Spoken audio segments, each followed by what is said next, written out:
when an innocent day trip goes badly wrong. A family of 4 are stranded in the Arizona desert.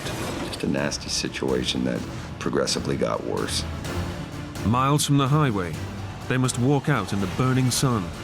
This heat is killer, and it kills people every day. Mama, just shoot me. Deep in Bandit country, how far will one couple go to save their kids? Run, kids! I guarantee you, if you're gonna kill my kids, I will shoot you.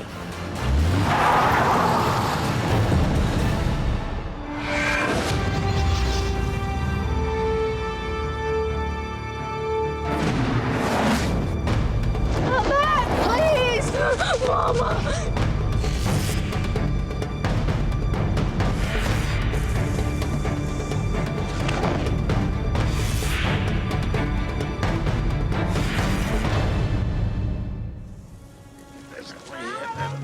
Yeah, they're all done.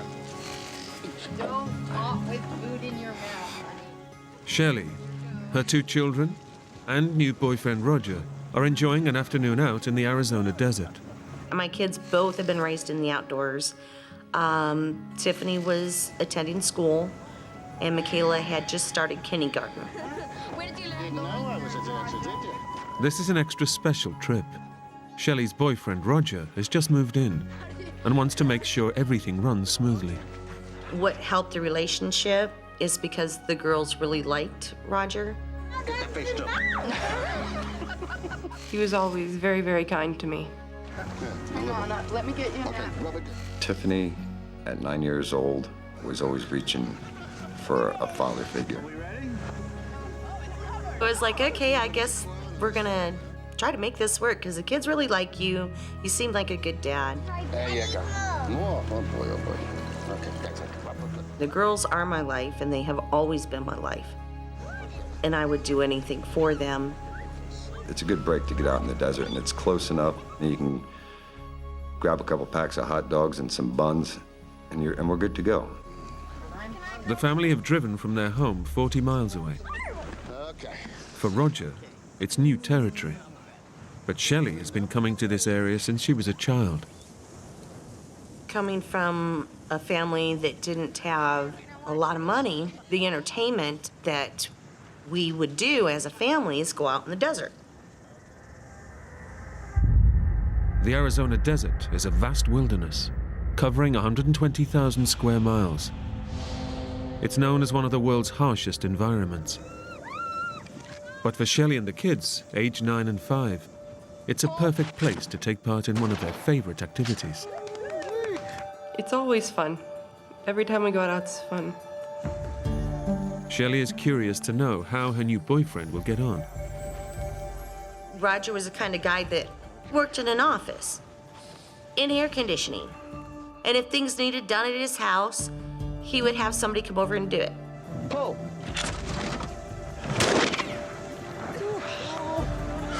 That's my first try. We were just having a good time. Everything was great. The day's gone well, but by 4 o'clock, Shelley wants to make sure they get home before dark. At night, the desert becomes a sinister place. You don't know who you're gonna run into. There's a lot of illegal trafficking. Shelley's worried about dangers from the nearby Mexican border. Violent gangs patrol the area, threatening anyone in their way. They'll try to run you off the road, or they'll just run right into you. But the dangers of the night are far from everyone's mind as they make the 1-hour trip back home. And the kids are talking, we're laughing and giggling. Shelley's made the journey many times before. Shelley knew that desert better than most anybody else that I know. I, on the other hand, I'm from New Jersey. Today, the family had their picnic somewhere new. Though Shelley knows the desert well, half an hour into their journey home, the landscape looks unfamiliar. I could tell with the weed growth that it wasn't a well-used path. And I remember this road should be well-used. Even though she's losing her bearings, Shelley hopes she'll pick up the trail.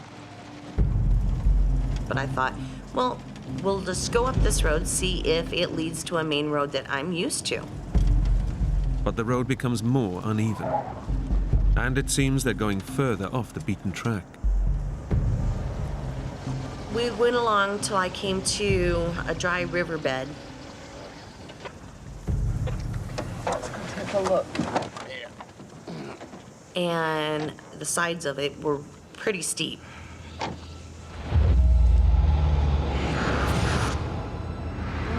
I don't think we can make it. Being in a two-wheel drive truck, your only traction is your back tires. I says, oh, I'll drive. I'll get us through there. We'll be out of here in no time. Hoping he can save the day, Roger takes over.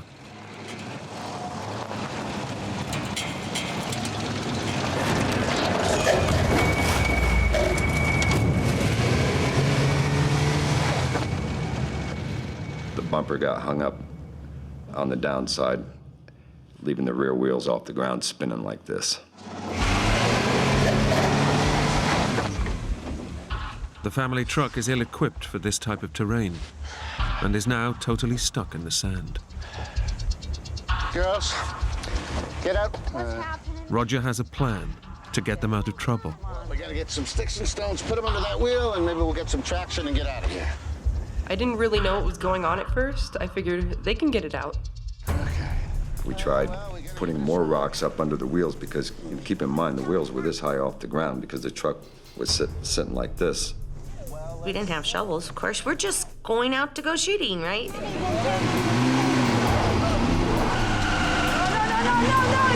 stop. It's just smoking. It's gonna catch fire.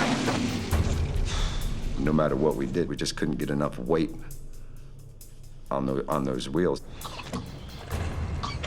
Okay, I'll call for help. The cell phone that we had, the battery was dead. There was no charger in the truck. I should have just stuck to my decision and says, no, we're gonna turn around here. We're not even gonna try this. I'd gotten an earful more in that first hour than most people would generally get in a year of being newlyweds. I'm sorry. We had enough provisions on that particular day for one day. With the vehicle stuck and with no way of contacting anyone, Roger knows there's only one option. We're gonna have to stay the night. Shelley knows just how dire their situation has become. From the time the sun sets to the time that sun rises is very dangerous. I only had one thing on my mind, and that was to get my girls out of that desert.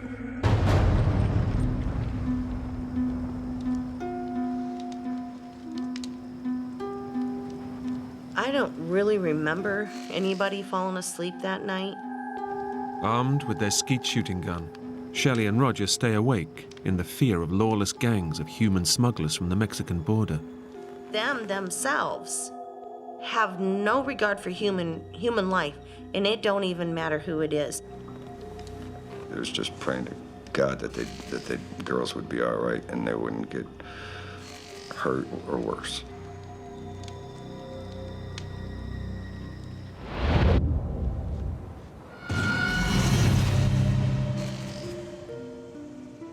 Relieved when the morning arrives without incident, everyone tackles the day with renewed energy. We're encouraged, we're kind of energized to say, by gosh, we can do this. We really thought daylight would help us so that we could see exactly what kind of situation we were in.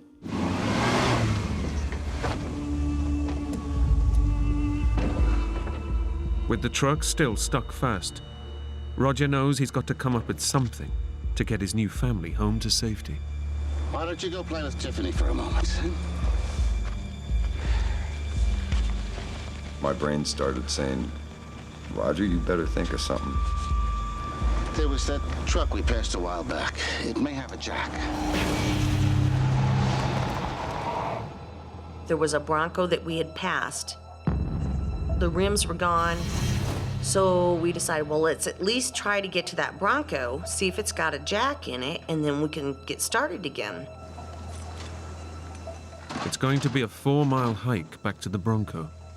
And with only 2 small bottles of water, they risk serious dehydration in the ferocious heat. Are you sure? I know you're told to stay with the vehicle, and I'm thinking the vehicle has AC. But if we sit there at the vehicle, we're going to be there for days. That road's untraveled.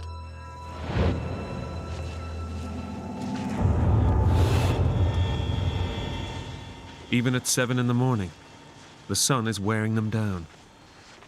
We knew it was going to be hot, real hot. Not what most people in civilized countries are used to. Not your 85, 90 degrees. Try between 115 and 118 degrees. It's particularly tough on the kids. Their lower body weight means they get dehydrated quicker. I want some water now. Oh, honey. Oh, every 20 feet, everybody's sipping water, and I'm noticing that there's only one small sports drink bottle left. Hey, take it easy, Tiff. We gotta make it last.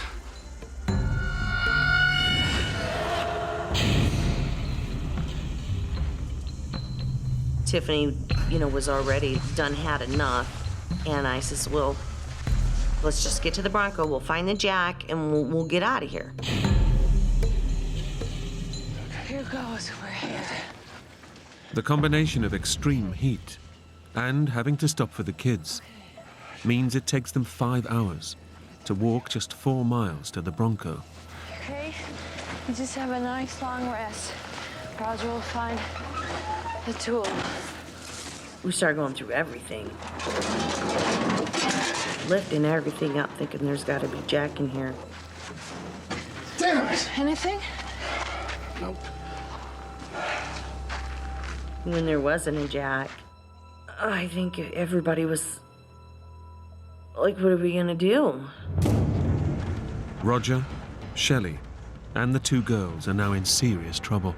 How much water do we have? We had like 3 inches of water in that Gatorade bottle. With almost no water, Roger knows if he's to get his new family out of trouble, he needs to take drastic action. You stay with them, and I'll go get help. I said, y'all need to stay in the shade and just count on the fact that I'm gonna get back here, because I knew I could make a lot quicker time by myself. It was the right decision. I'm gonna go get us some help, and Leaving is hard, before you know it, I promise. but they're miles from civilization, and he fears the kids won't be able to keep going. I love you, girls.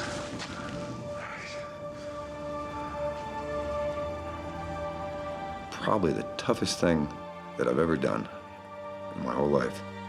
I'll be back before you know it. All right? Give everybody a kiss, and I started on a slow jog, actually.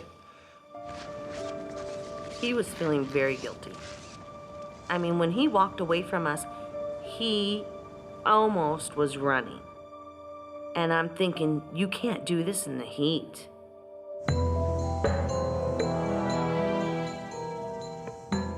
Roger's best chance of help is to find a main road, but he has no idea where he's going. And after just half an hour, he's feeling the effects of the 118-degree heat. It was not so bad at first, but boy, then you realize that you'd better not be breathing through your mouth anymore, because with every breath of that hot air that you're taking in, you're losing that much moisture in your mouth.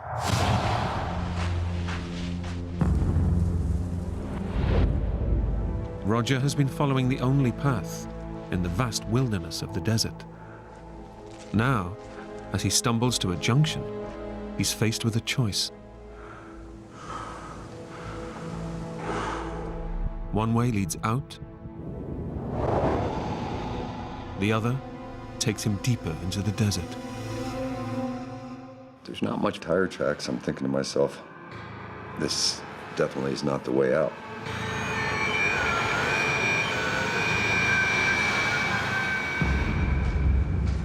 Roger chooses the path with more tracks. With Shelley and the girls depending on him, he can only pray he's made the right decision.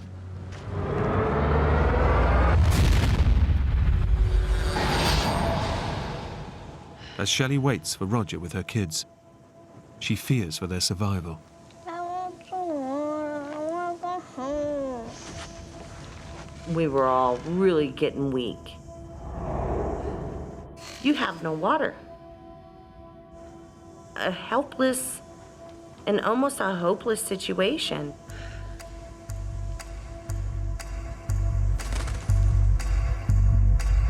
They've pinned all their hopes on Roger. But 3 miles down the road, he is totally lost. I slowed down for a second, and I looked at the enormity of that desert. With the sun just blaring down, ruthless on your face. With no point of reference in the endless terrain, Roger must do everything he can to keep his bearings. My thought process is that as I find my way out, I darn well better be able to find my way back.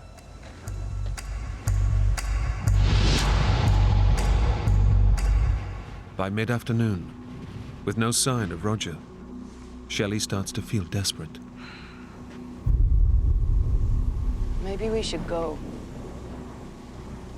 What if he comes back, Mama? We discussed it, because me and my mom are both stubborn. I said to the girls, if he dies, if we sit right here, we'll never get help. We have got to walk. Leaving seemed the best choice. But with the sun beating down and 2 children in tow, Shelley soon feels the strain. Even though you're raised in Arizona and they say that your blood's thinner, a body's still a body. You still get hot.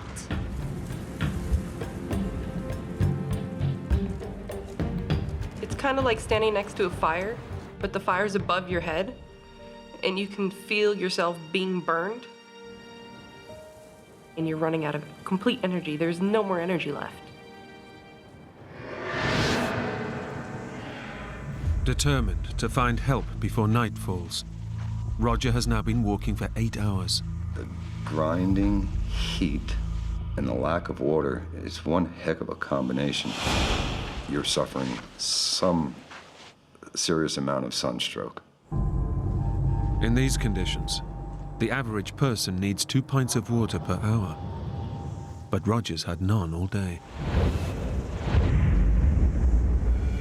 Out of nowhere, he sees something that could save him. I thought there must be something. A cattle trough in the distance could be his lifeline.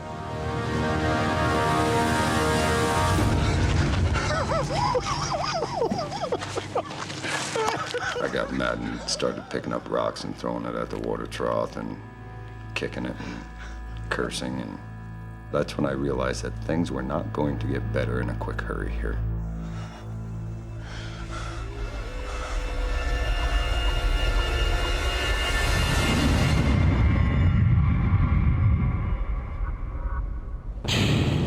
Hours after setting off, Shelley and the kids find it hard to cover any distance in the suffocating heat.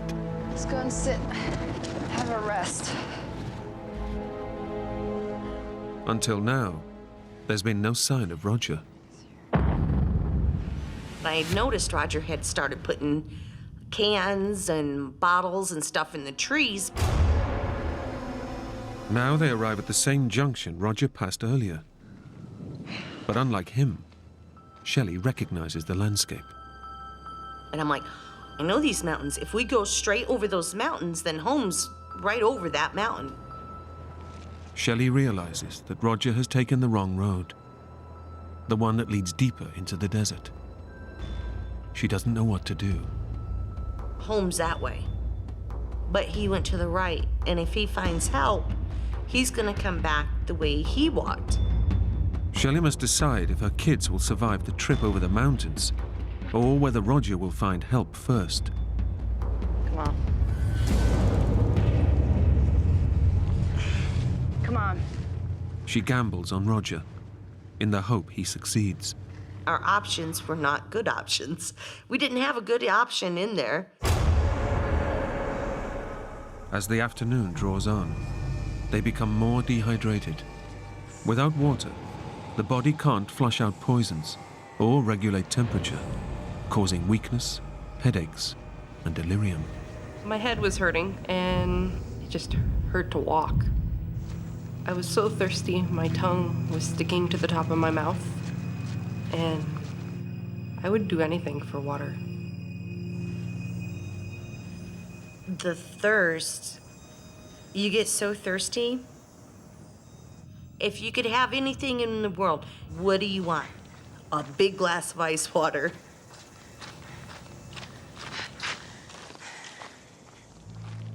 At last, they see something in the barren landscape that could help them. They come across the dumped belongings of illegal immigrants. Find some water. When the illegals get picked up, they have to leave everything they have, so they fit more in the truck, I guess. So we're looking and looking for water jugs and every backpack.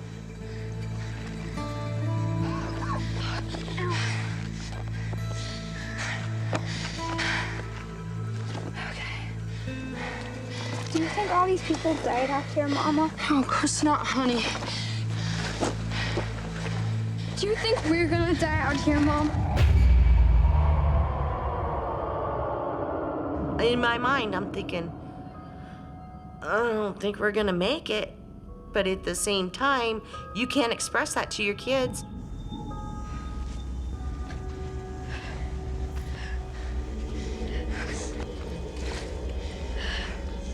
Nothing. To be so close to something that you really are in desperate need of, it's just horrible.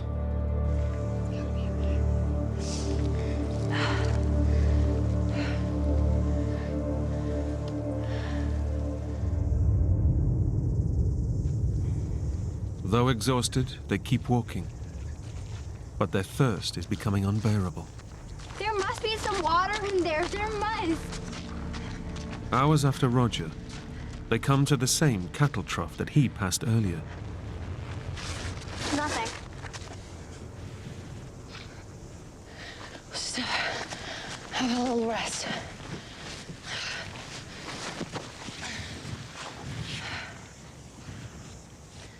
I remember my top lip was stuck to my teeth and it kept driving me crazy, so I'd lick my lips.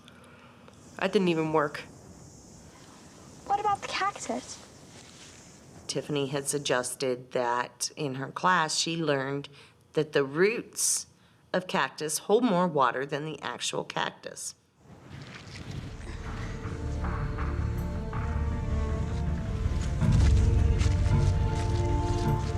I can feel some moisture.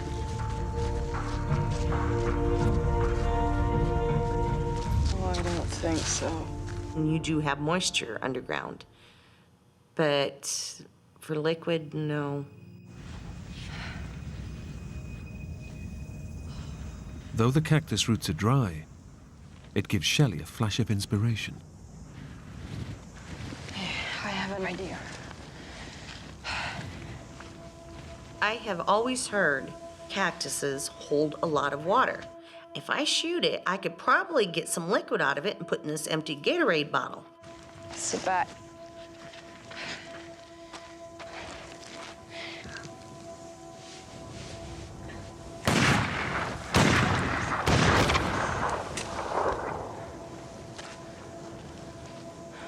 There's no water. It's almost like a sawdust, like fine wood chips inside it. That's it. There is no liquid whatsoever. Desperation sets in as they face a night in the desert without water. That was it. We were done.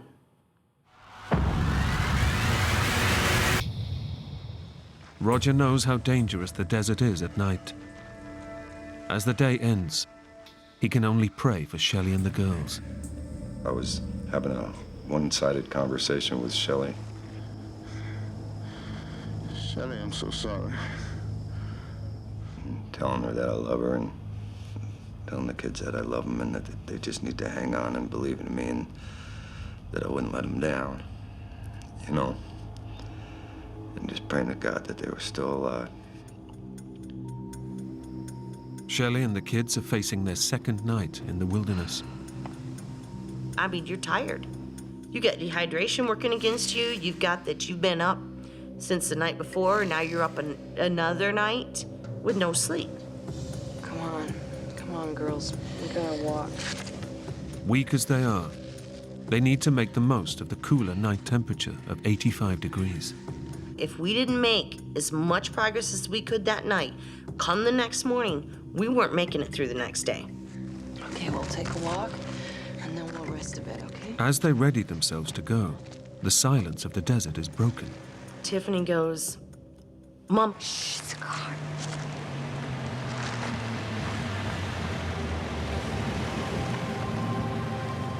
In their relief, they forget all about the dangers of the desert. I'm like, oh, thank God. We got help. We got help.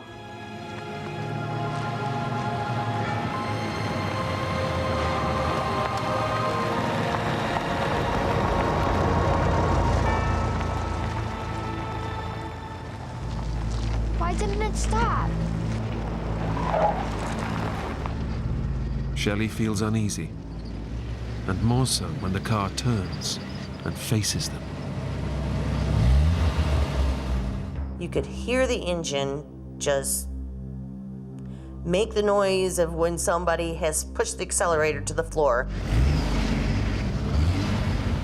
It dawns on Shelley that far from rescue, the driver is a member of one of the notorious gangs of human smugglers from the Mexican border. Run! Tiff, grab Michaela! I don't know where this energy came from. I was just running for my life. There was no other thoughts, just, I'm getting out of here. I guarantee you, if you're gonna kill my kids, I will shoot you.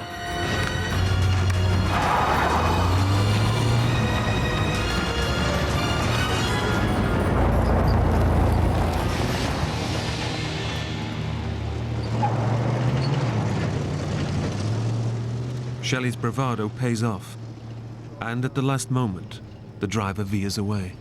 That person did try to kill us. Why did he try and run us over? Come here. No, don't cry. All these things out there that could have attacked us, the mountain lions, rattlesnakes, and the only thing that messed with us was our own race. Not the wildlife, the human race.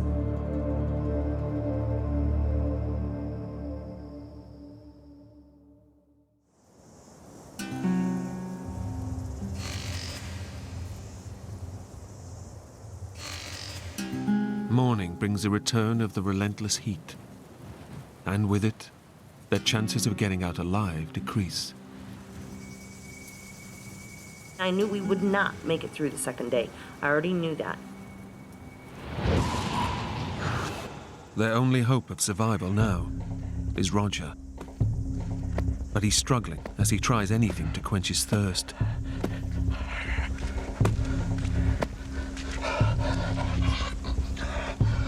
When I first put the pieces of cactus in my mouth, that was great for a second. Then realizing when the moisture goes away from what's in your mouth, it turns to like a sawdust. Though disgusting, the cactus has given him a few tiny drops of moisture. That one cactus saved my butt.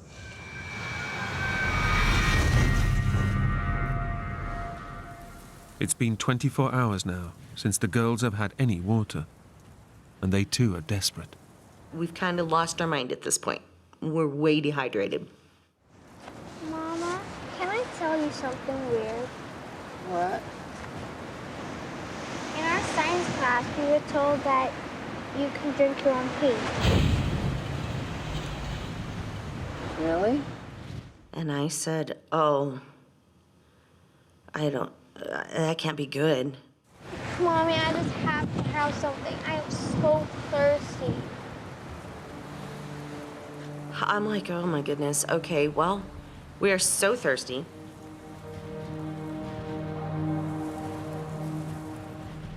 So I end up peeing in this Gatorade jug. They badly need to take on liquids. In these conditions, you can lose up to 10% of your body weight through fluid loss. More than that can be fatal.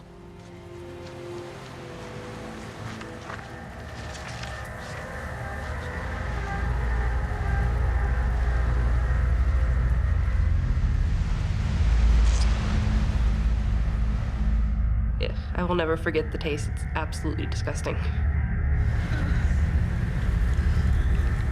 And I'm like, okay, I gotta just do it. I gotta do it.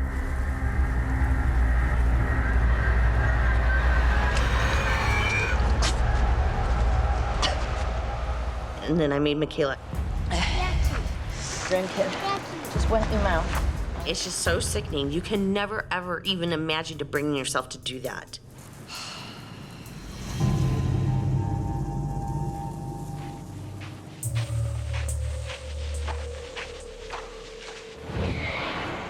You can almost feel the weight pushing your body into the dirt and the sand.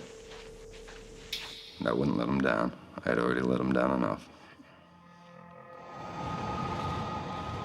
With no sign of help, Shelley makes a last attempt to get attention by starting a fire. And the sun's getting higher and higher. I'm thinking, where in the world is Roger? He couldn't have made it. I told you I'd come back, girls. Roger? What, Mom? At last, it seems their prayers are answered. Roger's here. I heard him. Really, Mama? Where? Yeah. Roger! We're here! Roger! Roger! Roger!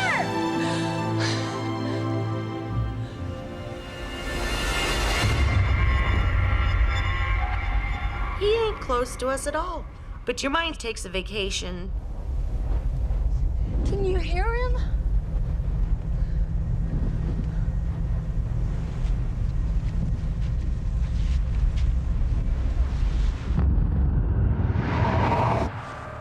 Roger, too, is showing symptoms of advanced dehydration. Lack of water stops vital impulses being sent to the brain and causes blurred vision. Now his body is giving up. There comes a point, and this is when you really know you're in trouble. You stop sweating. Because now there's no moisture left in your body to get out of your pores. But however tough it is, the thought of Shelley and the kids drives him on. You think about your family. You can't give up.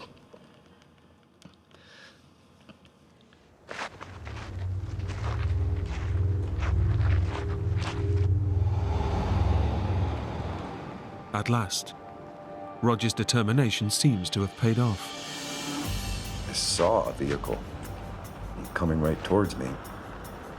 I knew that at that time of day, that was not going to be a human smuggler.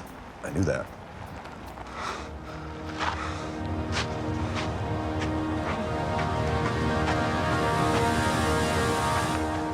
I thought everything was going to be okay then. Finally, Roger thinks he's found the help that's going to save his family. Thank God. I'm thirsty. My girls need help. I hardly talk because there's no moisture, and I'm saying I need help. Please. Agua. Agua. What was that, amigo? The girls are... I think we got ourselves a genuine legal. No. Ain't that right, amigo? No. Please, I'm thirsty. Thirsty. Thirsty? Yes. You want a drink? Please. Oh, here we go.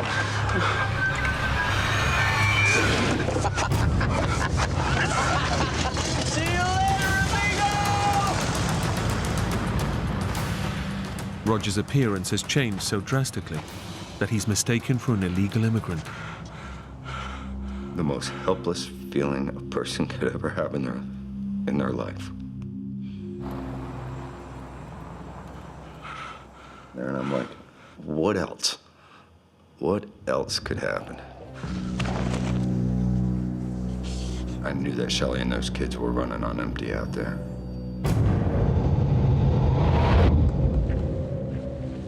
Now well into their third day, the girls' chances of surviving get less with every step they take. I kept thinking, I wonder if Roger's made it. Has he passed on? Do I need to keep walking? Mama, I can't go on no more. After 2 days without water, the effects of dehydration are causing the children's small bodies to shut down.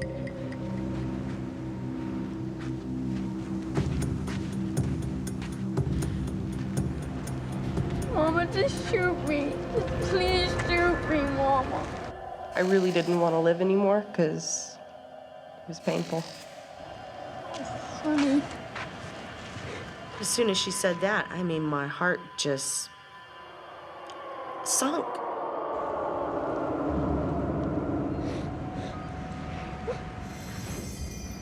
Come on, my sweetie. We'll do it together. Just one foot after another, okay, honey? She just keep pushing us forward. I knew I had to keep going.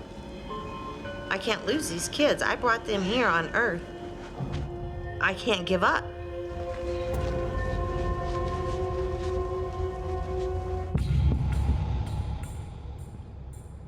It's taken Roger 2 days to walk just 13 miles in the suffocating heat.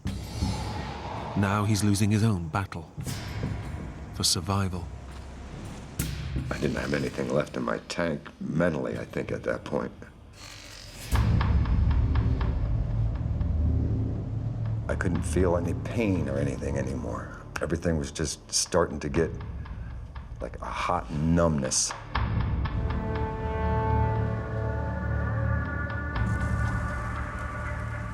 As Roger gives up all hope, yet again he sees something on the horizon.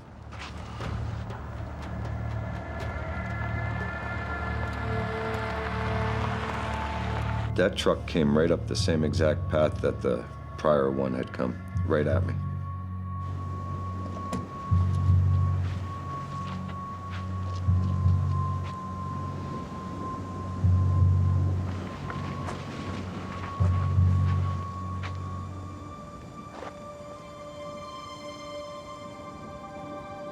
Roger? He had recognized me because he's calling me by my first name right away.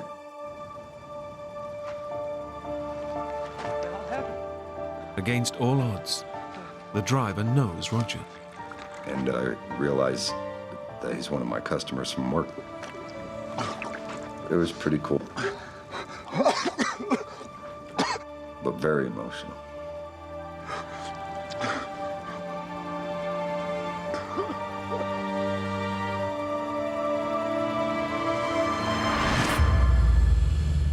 Roger is safe.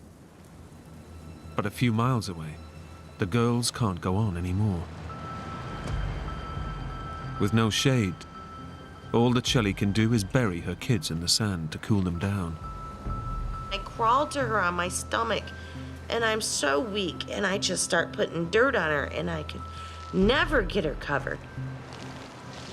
She's crying for help, and I can't help her. It's a last desperate attempt to protect them from the heat. But deep down, Shelley knows it's too late. Between the cries out for help and the wanting to be dead, you never will forget.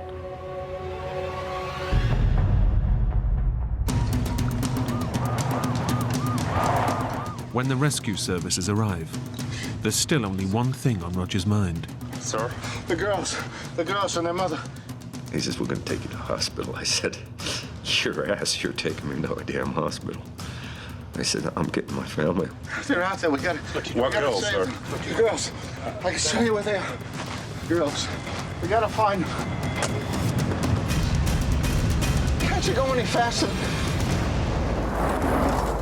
They drive for hours, but there's no sign of Shelley and the girls in the vast wilderness. I thought their chances were, at that point, probably 50-50 at the best.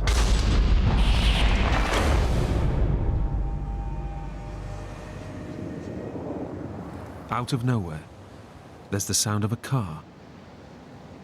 Did you hear that?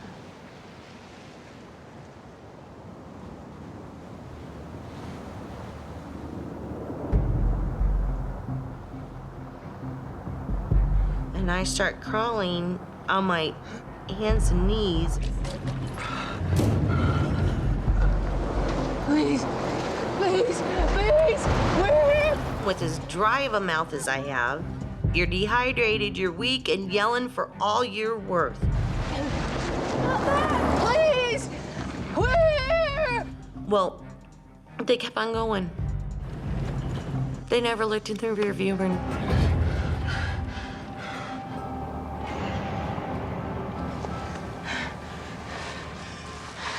I was just so dehydrated, I could barely move myself. I didn't cover myself. I just laid there on the dirt. They're definitely looking for us. And they're gonna come back. We just gotta hang in there. And there was silence. It's like the bell has rung. This is your last day.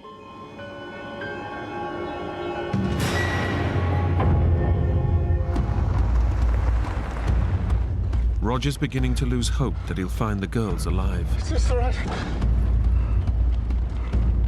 I didn't know anymore if it was going to be a rescue situation, and pray like heck that it's not going to be a recovery situation. There, that could be them. At last, the smoke of a fire gives Roger hope that the girls may still be alive.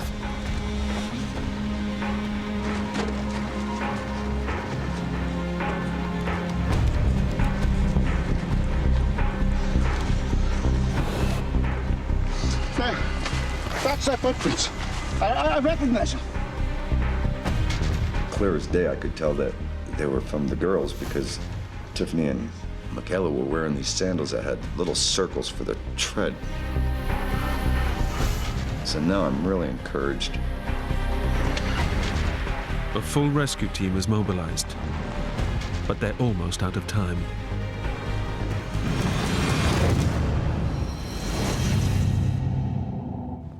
Shelley can do nothing except watch her children die.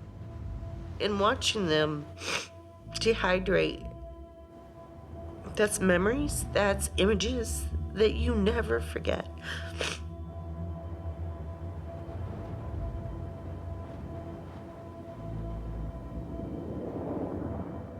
Just as she's given up all hope, she hears a vehicle.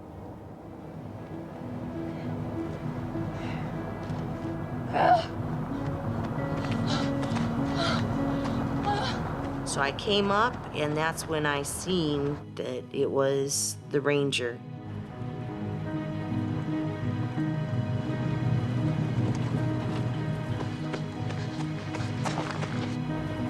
We got help!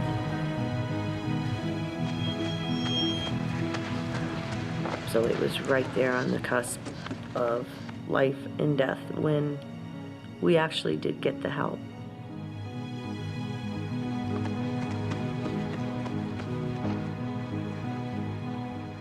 It was like having the weight of the world taken off your shoulders. Because I didn't have to fight no more. Oh, my girls. You gotta get them. My girls. But the family's ordeal is far from over. Michaela? Michaela. It freaked me out. Mama! Mama! Mama! I ran up the hill. I had no energy, but I ran up the hill. Mama! Mama, she's not moving! What?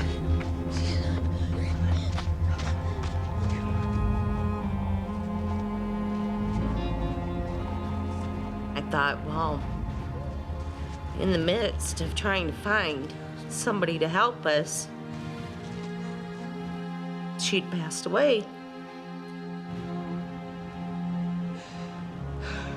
You go from so excited, we're saved, and then thinking, I didn't do it in time.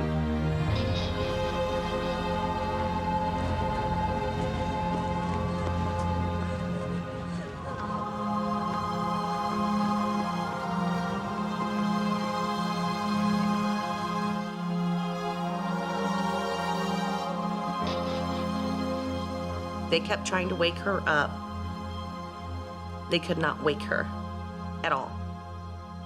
The trauma has been too much for 5-year-old Michaela, and her kidneys have stopped working. Not something that you want to see your kids go through, let alone be the cause of. They had the chaplain come in and pray with us, and I'm thinking, the only time I've ever heard a chaplain coming in and somebody's in the hospital is when you're going to lose that person. I didn't want to lose my sister. She's very important to me.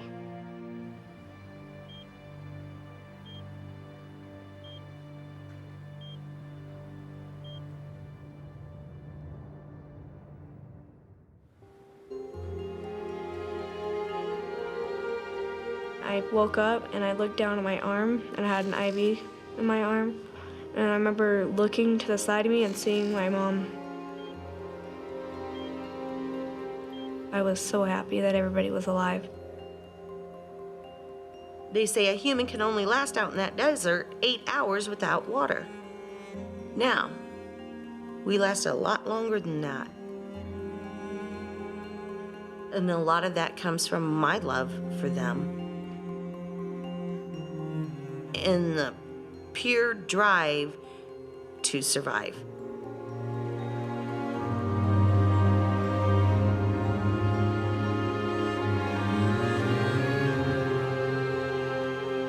Michaela left hospital after a week and made a full recovery.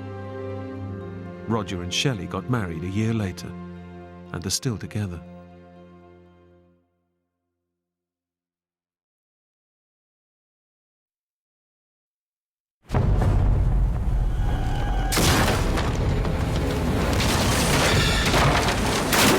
When a boat suddenly capsizes, a boat's going down!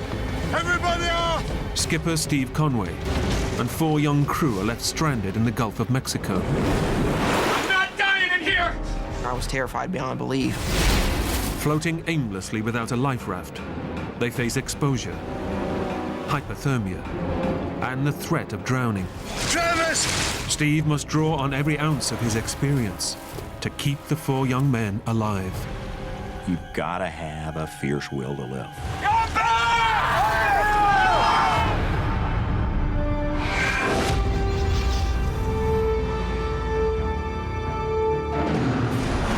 Swim as hard as you can. I can't do it! I can't do it!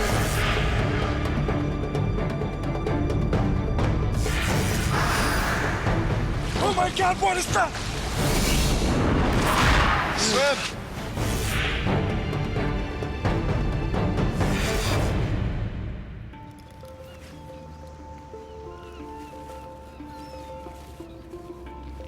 Skipper Steve Conway and the crew of the Cynthia Woods are preparing to set sail on an epic boat race.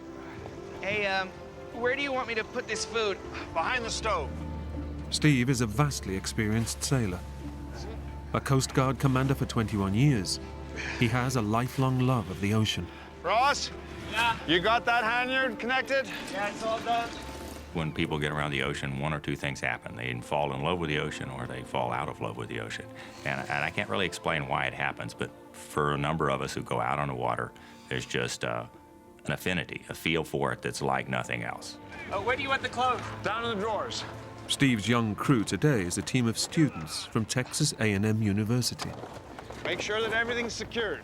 I was real confident of the boat, and the crew were experienced young men who'd been sailing for a number of years, and it was looking to be a really great race. Hey, Steve! Hey. Is that it? Yeah, we're getting there. His right-hand man on board is a young sailor he's known for 3 years, 22-year-old Travis Wright. I'd been sailing with Steve for 3 years at that point.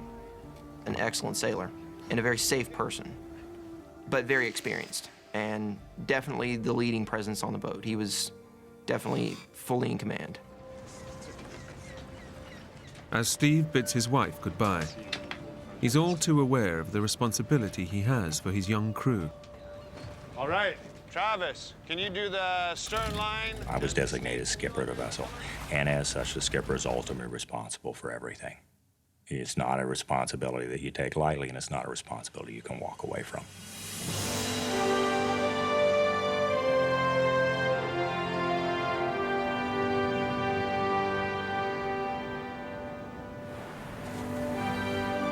For over 3 months, the crew have trained together in preparation for the 630-mile race from Galveston, Texas to Veracruz, Mexico.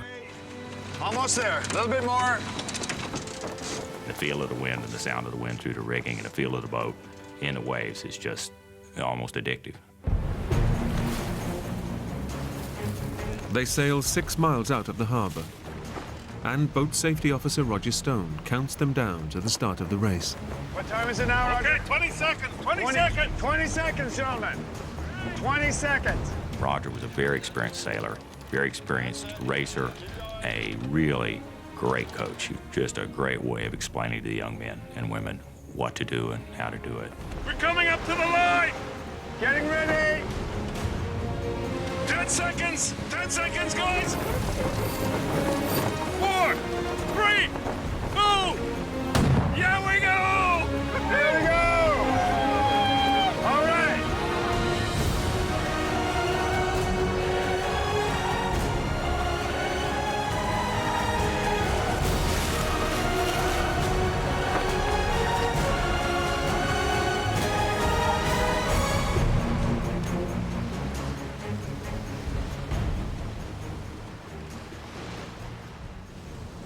They soon break away from the other boats and head out into the high seas of the Mexican Gulf.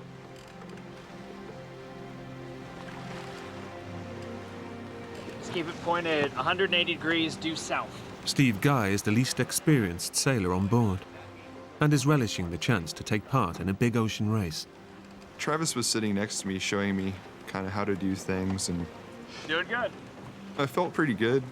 You know, I'm in control of this boat, and it's just kind of a power rush because you're like, here I am on the open ocean doing what I love to do.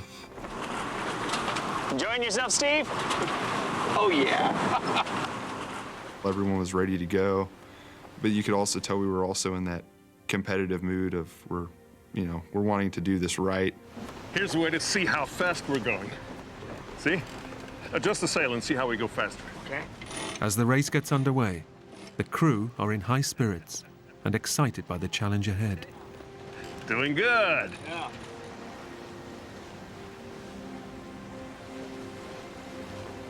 For over 6 hours, the Cynthia Woods make superb progress. Everything was going great. The sun set, the moon was up, and I realized about 2 hours into the watch that I hadn't even got wet yet. And the first wave hadn't even splashed over and splashed me, which was unheard of, to be out that long and not get splashed and get wet. So it was just an absolutely beautiful night. Hey, Joe. Yeah? You want to do the topping lift a bit tighter? Okay. As dusk falls on their first night at sea, 2 of the young students rig the sails for the night's racing. Ross, you're going to have to wake him soon. Yeah, okay. Below deck, Travis, Roger, and Steve Guy try to get some sleep before taking over for the night watch.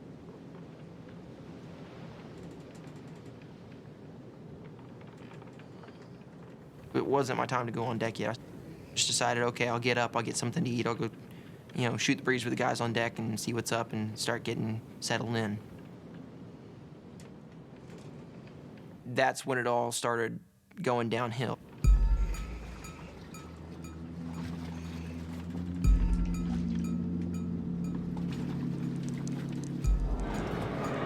Finding water inside the cabin is not unusual, but Travis instinctively suspects something is badly wrong. I opened up the floorboard, and it just came pouring in. Roger! Roger! We got water! We're taking on water! Hey, Steve! Steve! What's going on? We're taking on water! Start the engine! It's every sailor's worst nightmare. The boat's hull has a serious leak. Due to a previous incident, the keel, the huge balancing weight at the bottom of the boat, has cracked along its mount. Joe! Get ready to douse the sails! Okay! Skipper Steve knows that they're in terrible trouble, and they must drop the sails to slow down. But before the guys can get the sails down, The keel of the vessel parted completely, came off, and the boat went instantly into the water.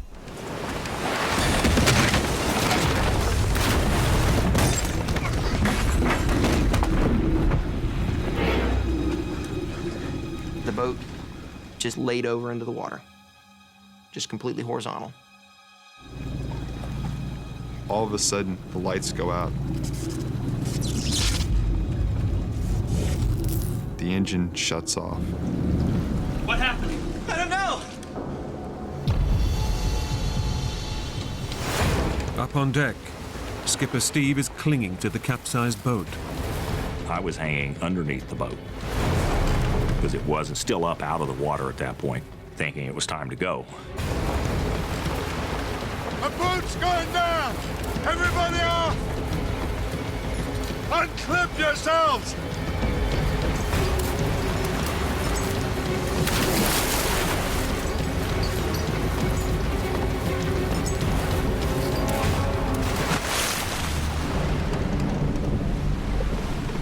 In just a matter of seconds, the boat has completely overturned.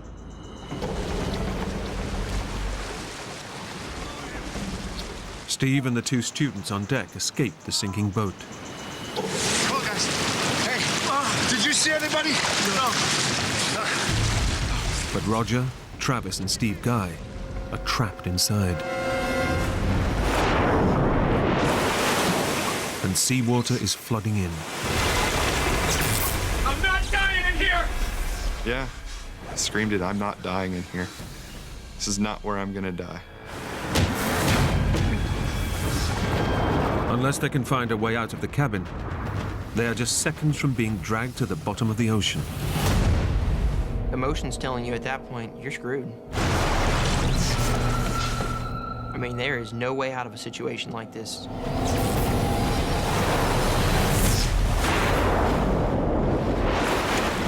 The water level is rising rapidly. Unless they can get out, they're just seconds from being dragged down with the sinking boat. How do we get out of here? Through the hatch! Their only escape route is a tiny hatch, but a powerful wall of seawater is pouring through it. Are you kidding? Come on, it's the only way!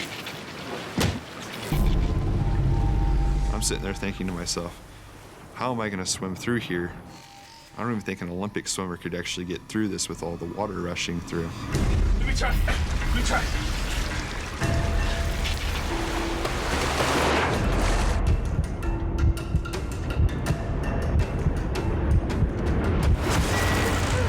I can't do it!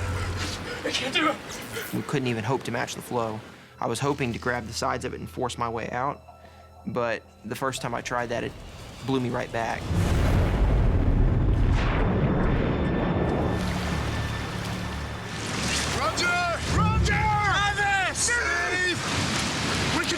Steve Conway can do nothing but wait for the three men to emerge. I didn't really know what was going on down below, but my biggest concern was that Roger, Steve Guy, and Travis weren't able to get out of the vessel and drown.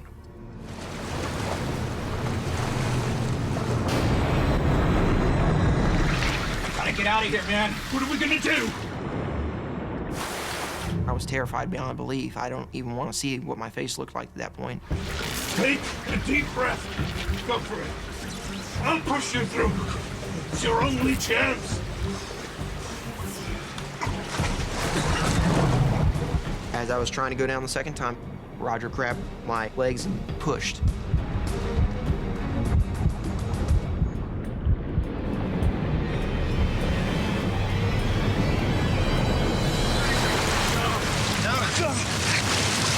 Travis! Over here! Hey, Travis! Travis! What about Travis? Hey! Okay, I got you! All right. Okay. Did you see Steve? Yeah, he's behind me! You're next. Go for it. What about you? I'll follow. Come on. Do it now.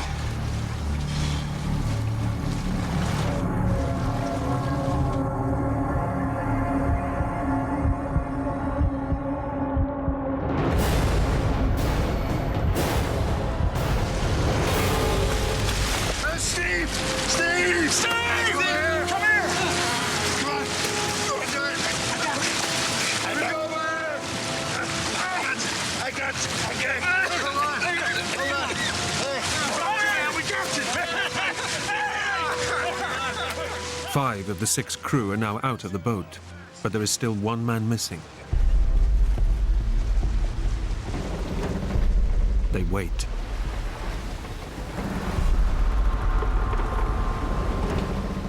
But Roger Stone fails to appear. Nobody knew what happened to Roger. Nobody had seen him come out the other side. We didn't know if Roger was in the boat or if Roger was floating off in a different direction. Should we go back and get him? What do you think, Steve? No. I would have never let anybody go back in. In the situation we're in with all the lines out and underwater, there was no real chance that somebody would be able to dive underneath, get in there. I could have gone inside the boat with absolutely no lighting whatsoever, felt my way around and never found him, even if he was in there, because there's too many nooks and crannies in that place. And I would have had to do it all on one breath of air. He's an experienced yachtsman. He'll be fine. Yeah. He'll stay with the boat. The crew now have to focus on their own survival. Steve Guy has escaped the boat with no life jacket. Travis! Travis! Go to the boat! Okay! Hit the ring! We'll go! Okay. Skipper Steve sends the crew back to the boat to get the emergency flotation ring.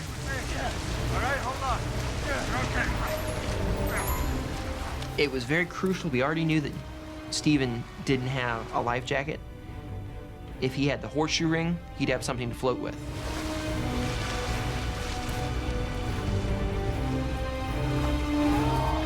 The guys have only moments to grab it before the boat sinks, but it's tangled in a web of matted ropes. Releasing the ring is an impossible task with their life jackets on. Try it without your jackets! Try. No, don't take off your jackets. Do whatever you can, but keep your jackets on. Okay. Wait. Skipper Steve and the young student are being dragged away in the current. He knows he must take immediate action. At this point, there's a couple of major things you try to do. The first thing you try to do is stay with the boat. The second thing you try to do is stay together. So in this case, Steve and I couldn't swim back to the boat. So I decided that it would be better for us to stay together. Also, I wasn't sure that my flotation was enough for both Steve and I. Guys, wait! Come here! Skipper Steve orders the guys to abandon the flotation ring.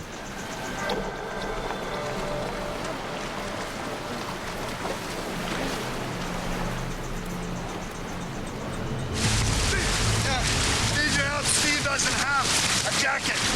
Let's stick together. Get come here. Use your belts. Steve decides their best option is to tie themselves together so that no one can drift off into the vast ocean alone. Tie onto this. Got it? I gotcha. Anything we could to make sure that Steve, Guy, was not going to come loose. Or if he did, he would be just a tug away. And we locked arms and legs to try and preserve heat. I mean, it's probably the most awkward position you can imagine as far as 5 guys together, but it's what we had to do.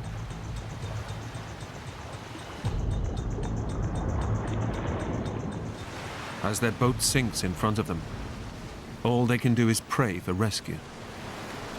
But in the dead of night, and 60 miles out at sea, nobody knows they're missing.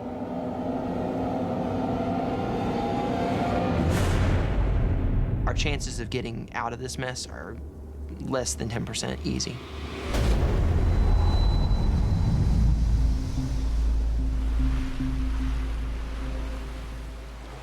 The Cynthia Woods sank in just a matter of moments. And with it, all of their emergency equipment is gone. The only thing you've got is the people that are with you and the clothes on your back. The crew had no time to raise the alarm, so no search party will be called out until dawn. Steve Conway knows that if his student crew are to survive the night, he will have to draw on all his years of experience as a skipper. Until you walk back ashore, you're still the skipper. And I was very conscious and focused on making sure that everybody was okay. We're gonna be fine. We stay together. We'll be fine. But adrift in the vast ocean, they'll have to survive in one of the most challenging environments on Earth. During the first night, the immediate thought process, conserve your energy. You don't know how long you're going to be in the water. You don't know when somebody will show up to rescue you.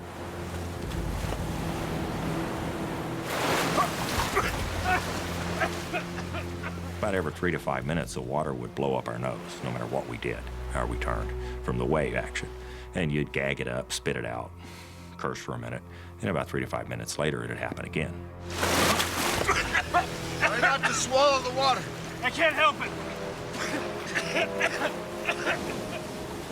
Seawater contains 3 times more salt than human blood. It's so concentrated that swallowing just a mere pint can cause kidney failure and death. You do not swallow salt water at all. You get that stuff in you, and it'll kill you.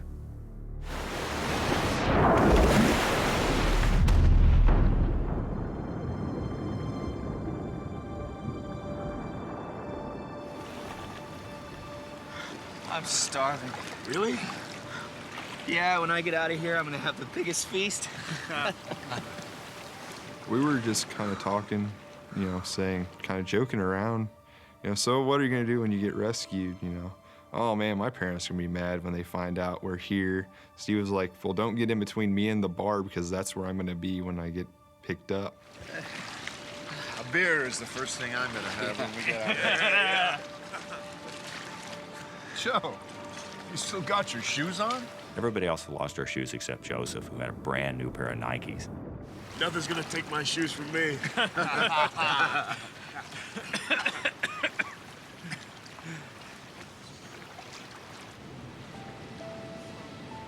Steve and his men are completely alone in the vast ocean.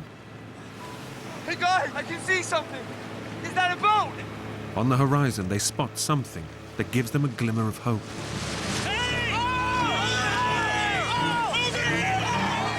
Yeah, we're 60 miles off the coast of Texas. We are outside the shipping lanes already. Our best possible chance of rescue at this point in time is going to be a fishing boat that happens to be out here. Save your energy, they're not gonna hear you. Wait, this might work. They do everything they can to catch the boat's attention.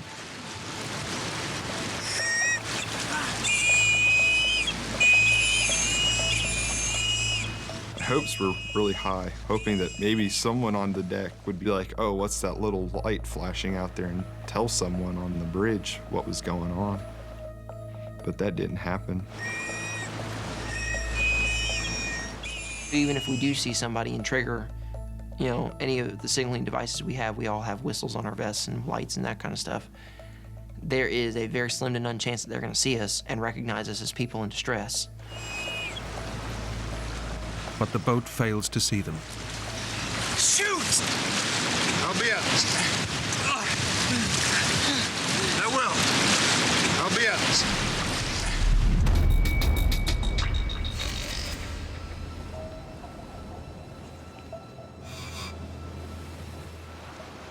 As the night wears on, their thoughts turn to their missing comrade. Where do you think Roger is? He's probably on the life raft chugging a beer. Raj.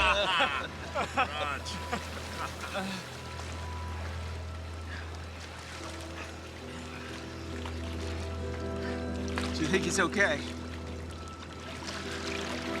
He'll be fine. He's an experienced yachtsman. He knows what to do. I think all of us kind of kept a hope that he did get out. I mean, kind of deep down, there was that, well, maybe he didn't, but it was always the positive that always came out.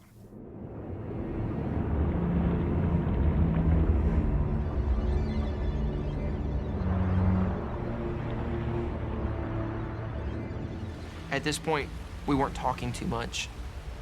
You know, that kind of died off. We just kind of sat there and did our thing, stared off into space.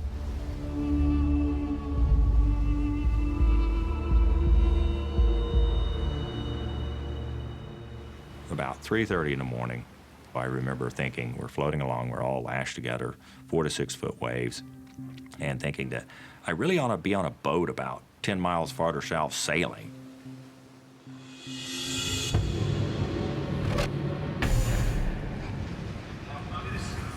It was almost dreamlike and surreal.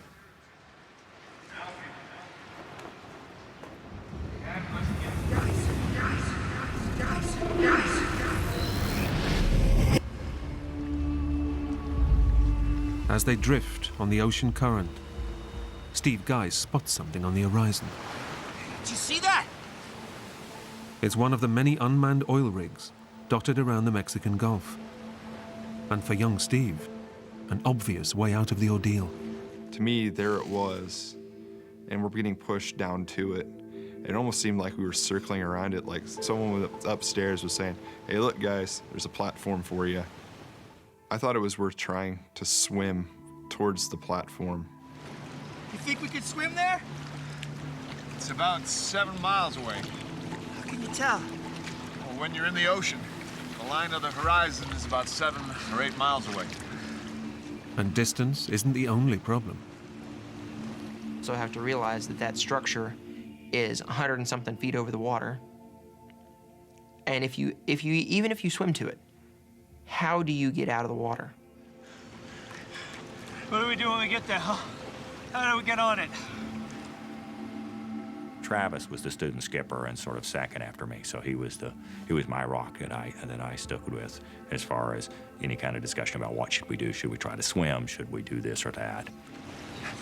We'd be swimming against the wind. We use up all our energy, and for what? It was kind of disheartening when the decision was made to just kind of drift past it. Skipper Steve makes the decision to conserve their energy.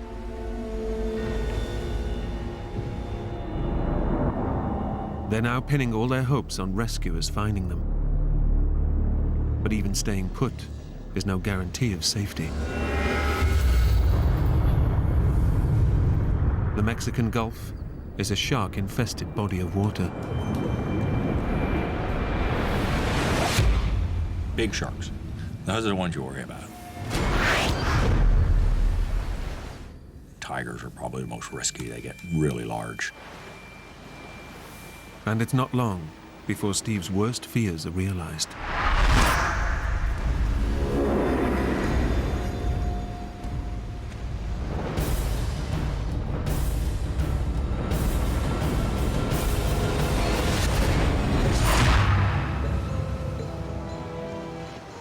saw a triangular fin go by. None of the other guys saw it. Desperate to ensure the young crew stay calm, Steve keeps the sighting to himself. I'm certainly not going to say something that's going to unnecessarily concern them. If there's something they need to know, I was sharing it with them. But they didn't need to know it, and they didn't need to know it.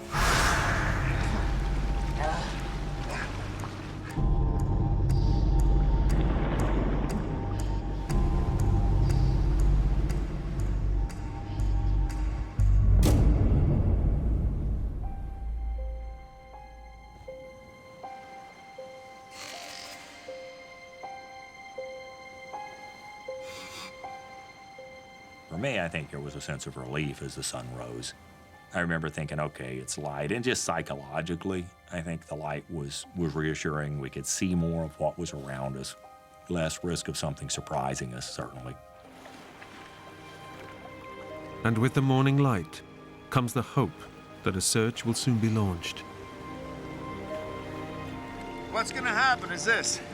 I started walking the students through what would happen. We had a normal 8 o'clock call-in on our satellite radio. Every morning at 8 o'clock, I called in and said, here's where we're at, we're okay. And just did a daily check-in. About 8 o'clock, they'll start listening for us.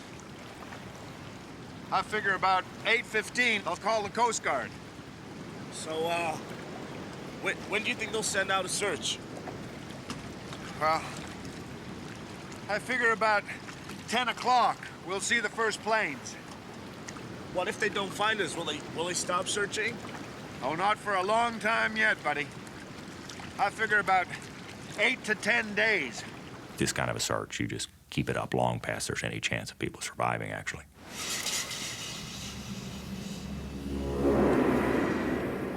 But dawn also brings with it the intense heat of the morning sun.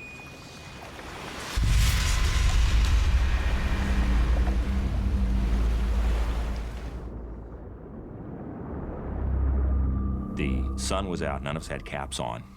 Fairly quickly, we started to burn.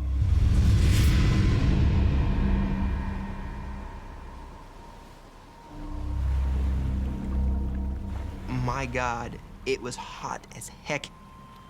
It felt like being in a sauna. How we were just boiling.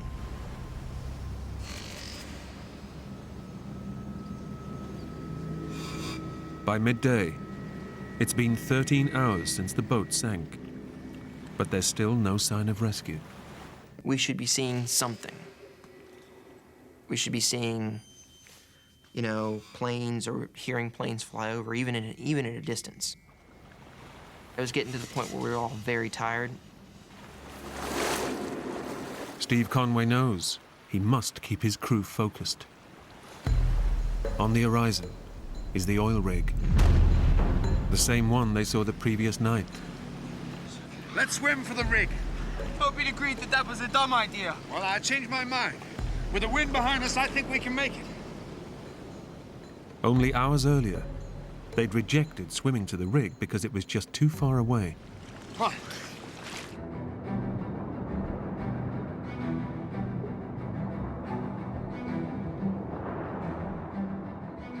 Having dismissed the exact same thing, probably 12 hours ago, I clearly thought that rig was a good idea. It gave us a focus, it gave us an objective, it gave us a sense that we were doing something beyond just floating to help ourselves.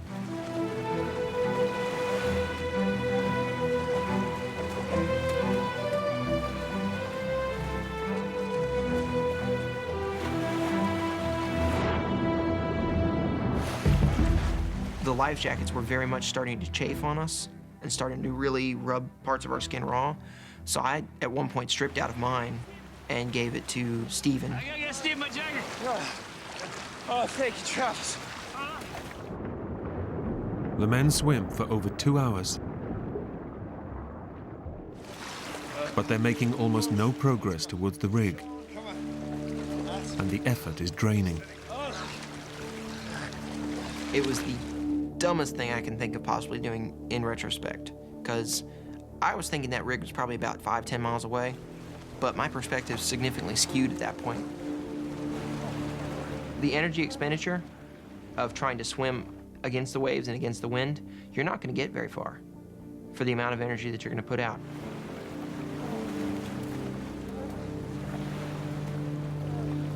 Despite their desperately slow progress, the crew struggles on towards the rig.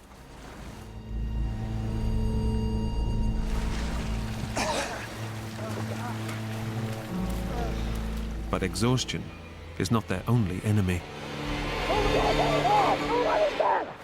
Stay calm. Swim this way. You don't want to be on the wrong side of that. Come on. We saw a Portuguese man-o-war, which is a jellyfish. Behind them will run anywhere from 20, 30, 50, 60 feet of tentacles stretched out with stingers on them. The long, deadly tentacles are filled with venom. As long as you stay away from them, you're fine. But you get stung by one of them and you're dead. We saw him drifting toward us.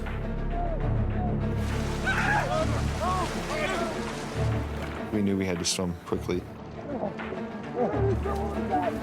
Swim harder. Come on. Faster.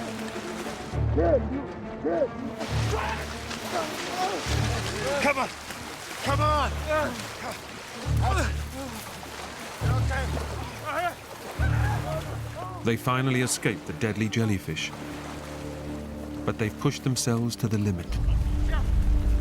Getting to the rig now is impossible. Exhausted and dehydrated, they're forced to abandon their attempt.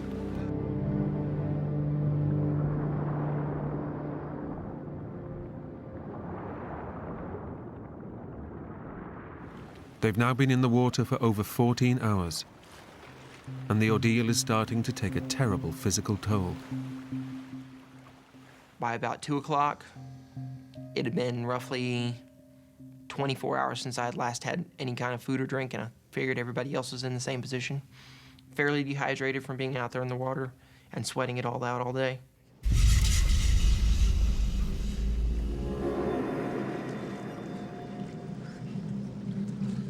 The human body can survive 48 hours without water.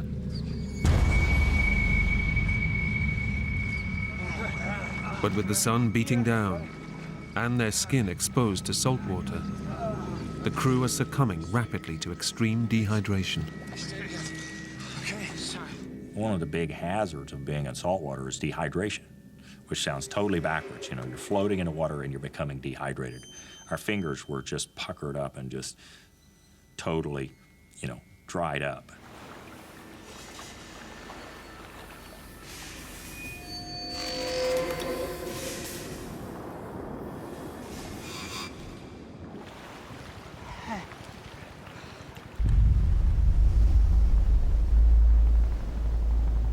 Hey!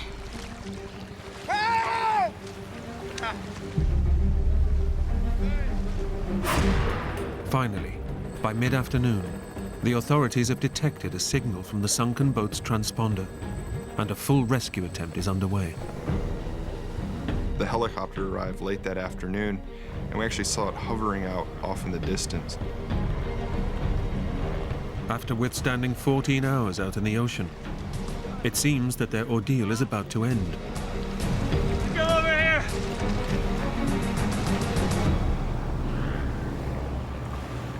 But the 5 men have been dragged by ocean currents, and they are now miles from the sunken boat.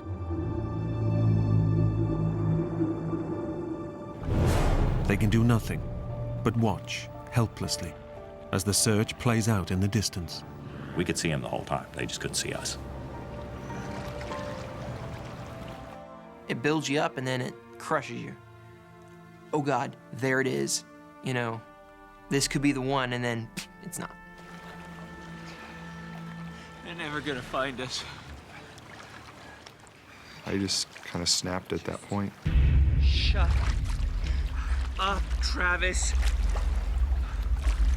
Just shut up, okay? They're gonna find us. We're gonna get out of here. And it just sent me over the edge. It's like, how can you even think like that right now? You've got 4 other people here that all they need to hear are positive thoughts, not your negative thoughts, He's right. It's pointless. The men now believe their hope of rescue is gone. And with the second night fast approaching, they fear death will take them, one by one.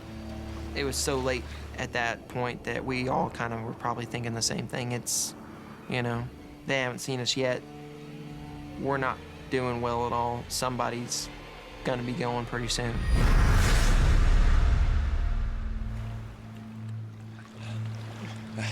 Come on. Come on, guys. Joe, come here.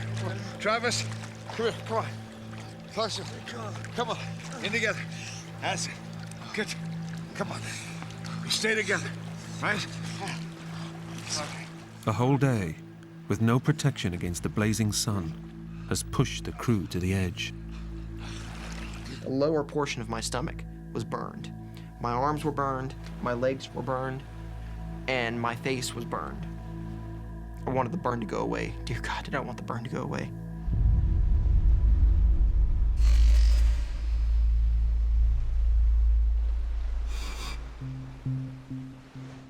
As the sun drops, the temperature plummets, and the fight to stay cool turns into a battle to keep warm. It was getting to the point where we were all very tired. I think I probably blacked out for a few seconds every now and then.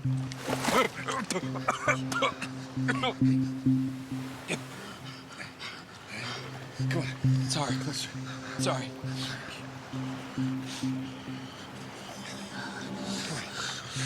Come on. Keep warm, guys. Keep. Okay. We'll be all right.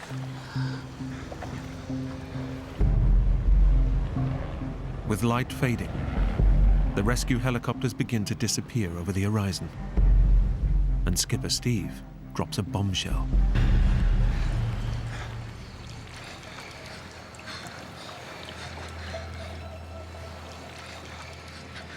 Guys, we may not see another helicopter until tomorrow morning. Are you kidding? There's no way we can last another night.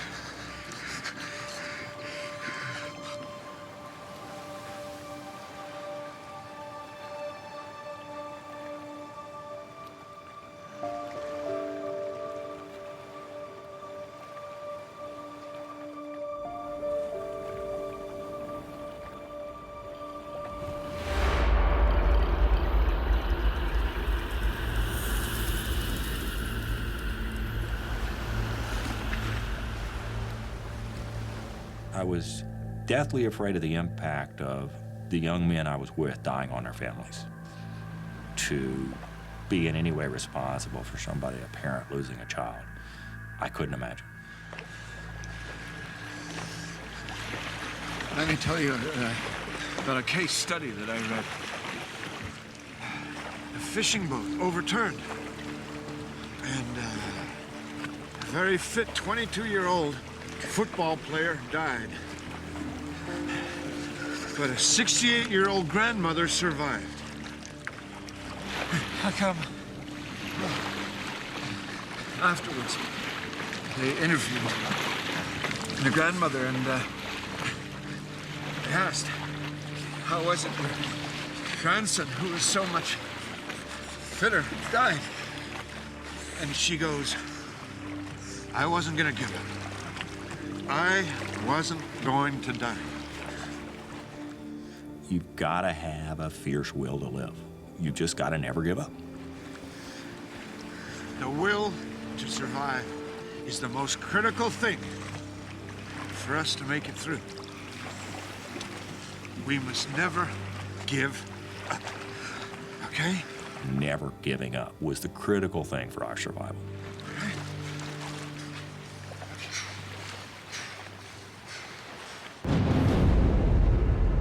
But the will to live isn't enough to protect the crew from the effects of severe hypothermia. Your core temperature starts to fall. Once it gets below 95 degrees, down to around 90 degrees, you die. You just go to sleep. It's not especially traumatic. You just fall asleep and don't wake up.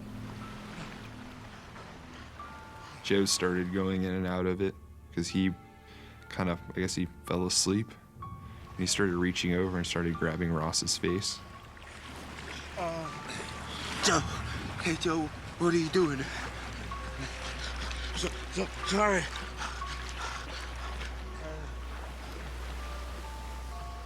Ross, the smallest of the group, is beginning to drift in and out of consciousness. Ross was in the worst situation because the rest of us are fairly big guys.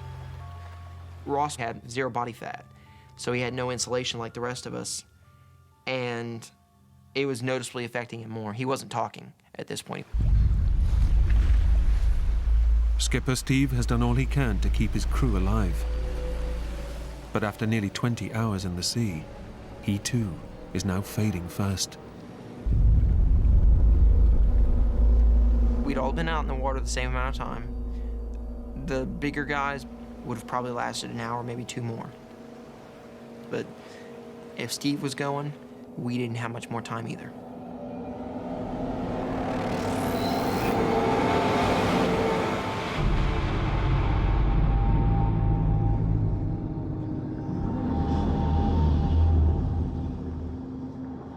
The 5 sailors have now been in the ocean for over 24 hours. They've done everything they can to withstand their ordeal. But they're losing the battle to survive.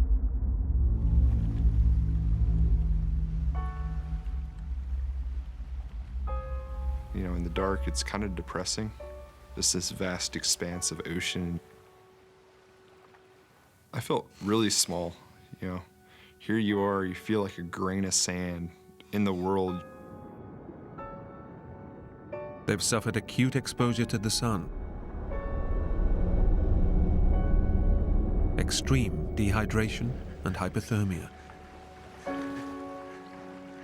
and are now just hours from death. Nobody was saying, oh my God, they're not gonna find us, oh my God, you know, we're gonna die out here. Nobody had vocalized it. But we all kind of were probably thinking the same thing. Steve Conway has done all he can to keep his young crew alive. But now he knows that with no sign of rescue, his quest to survive has failed. I was scared of what the impact would be on my wife. We'd been married at that point 30 years, and we're best friends and still very, very close. We've seen other people lose spouses, and it's hard. In no heroic way at all, but just matter-of-factly, as I was floating in the water, I realized I wasn't afraid of dying. Drifting in and out of consciousness, the 5 men can now do nothing more but await death's final call.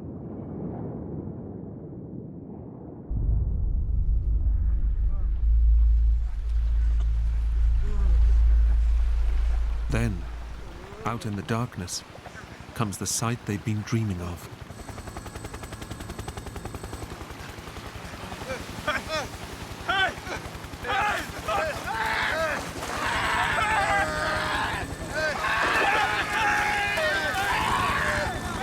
Then all of a sudden, every light on that helicopter came on.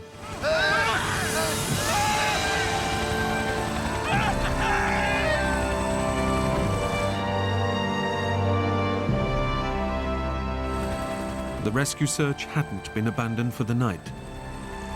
The Coast Guard had tracked the ocean currents, which eventually led them to the missing crew. Everyone just screamed it. I'm happy, you know, we're going home. It all really set in that it's finally done, it's finally over. You know, we're getting out of this and we're getting out of it alive. The 5 men were airlifted to the hospital, and they all made a complete recovery. But when the Coast Guard finally salvaged the sunken Cynthia Woods, they found the body of missing crew member Roger Stone. Nothing we say or nothing we can do can honor Roger more than his actions of the 6th of June 2008 when he stopped, got those 2 students oriented out through the flowing water, out of the boat. Ultimately, at the the risk and sacrifice of his own life. And so it's never appropriate to talk about this without recognizing Roger's sacrifice and the sacrifice of his wife and 2 children. I would not have made it without Roger's help. I do think about Roger, and when I do, it makes me want to go live my life to the fullest possible way, because life's short, and I realize that floating out there. The only thing I decided to do different when I got back was that I was going to savor things more. Not the big things, but the little things. Over Christmas, I was holding my grandson probably for the 14,000th time, and I stopped for a minute and I thought, this is just wonderful. And my takeaway message as I hold him and have my daughters and my wife around me is life is wonderful. You just have to savor it. And that's what I'm doing different.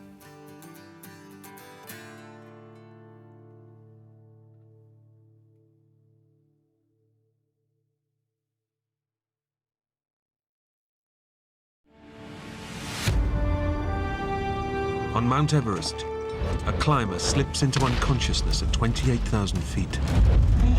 I was on the edge of death. Unable to save him without risking their own lives, his Sherpa guides leave him for dead. But he's still alive. Suddenly, I was in the real world, on this precipice. Now he faces the impossible. To survive a freezing night alone, without shelter or oxygen, on the world's highest mountain. It was so cold. There was a wind swirling around like a hurricane. I thought, well, this is when I'm actually going to die.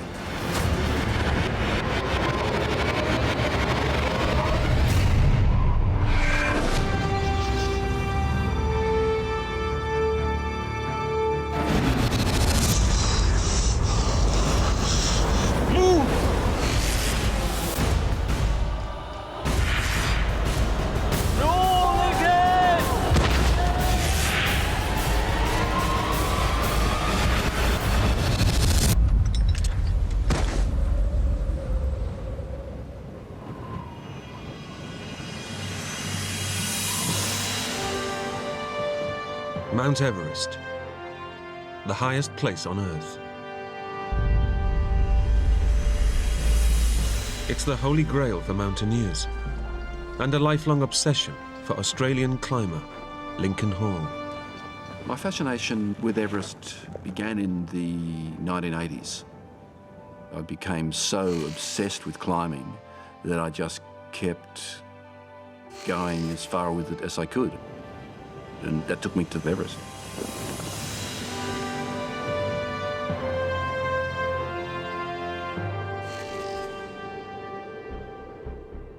In the early hours of the morning, he's going to make a summit attempt.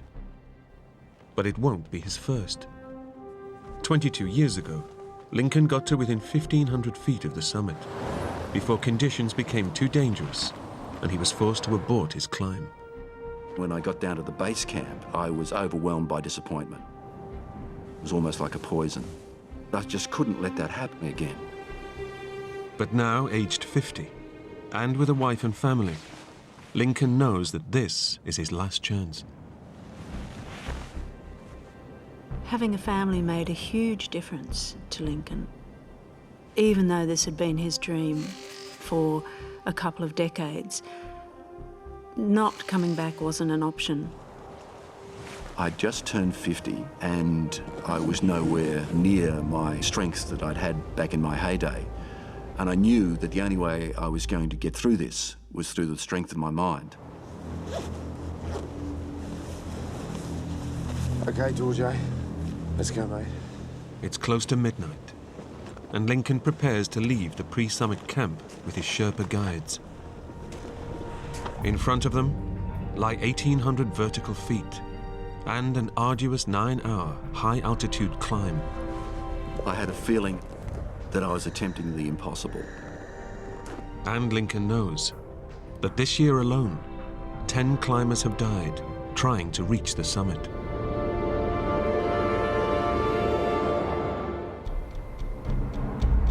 At a lower camp, Lincoln's close friend and expedition colleague, Mike Dillon, is monitoring his climb. Lincoln and I had been friends for many years.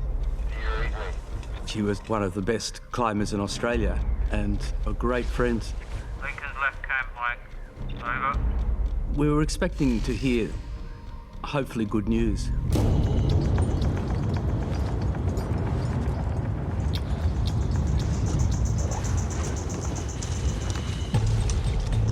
Lincoln is now climbing in what's known as the death zone, an altitude starved of oxygen, where every step is a test of endurance.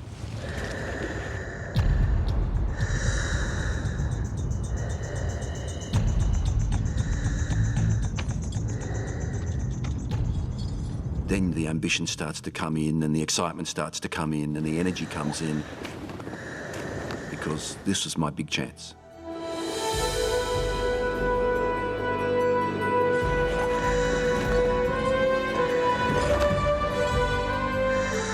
It was wonderful. There were stars everywhere, and it just felt like you'd already left the planet.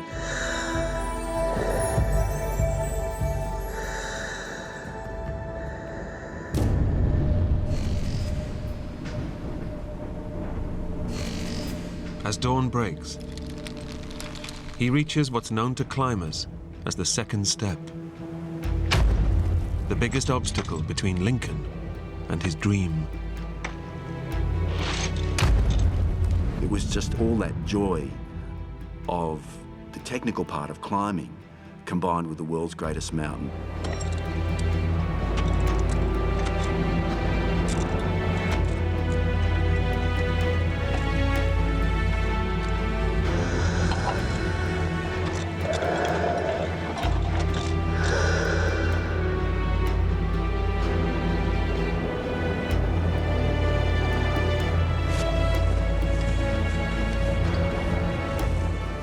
And the mountains had started to take shape. We could see the ghostly shape of the summit pyramid.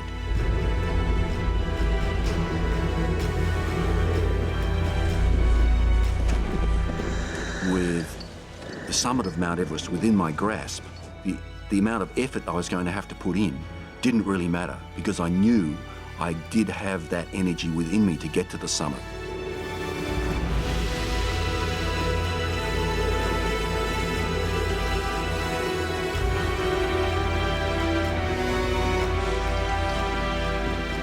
Those last steps were really difficult, but I knew I would get there.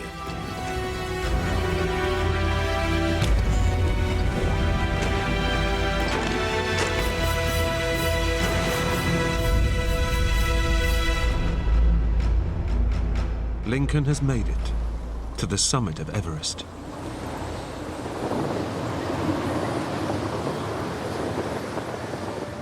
He's on top of the world. I could just feel this glow of excitement and of joy. It was just the most wonderful feeling. It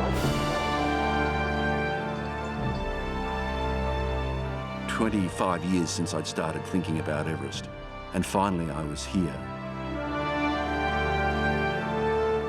And just the immensity of the view, the distance that you could see, the curvature of the earth. It was just beautiful.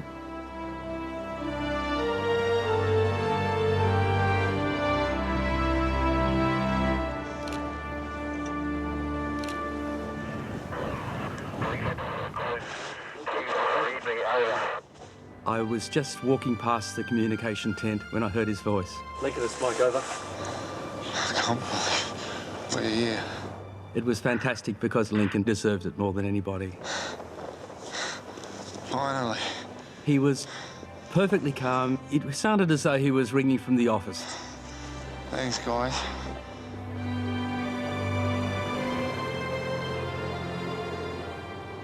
Just remember, though, you're only halfway there, okay? We'll celebrate when you get back, over.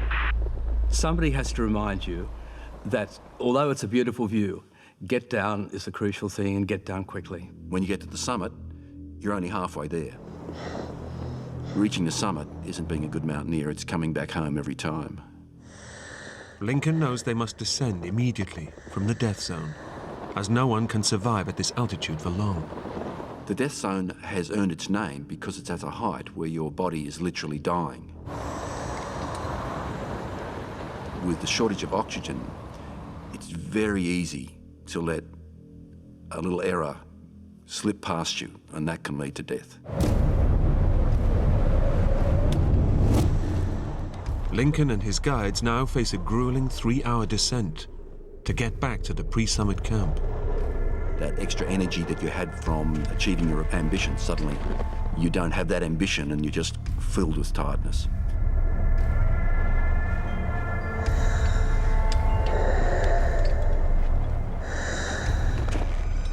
Suddenly, I just felt exhausted.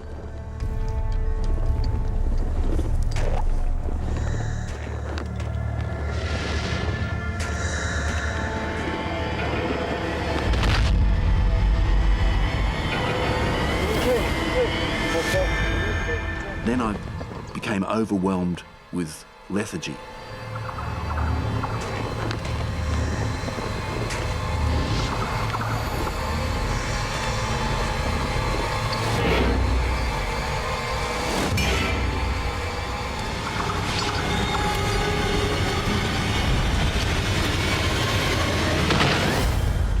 I passed out in the snow.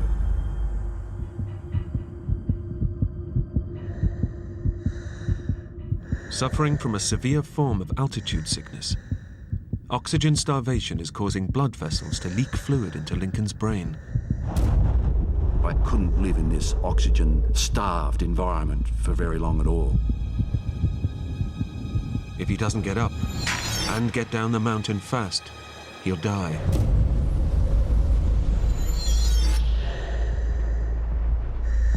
I just don't know what happened. Okay.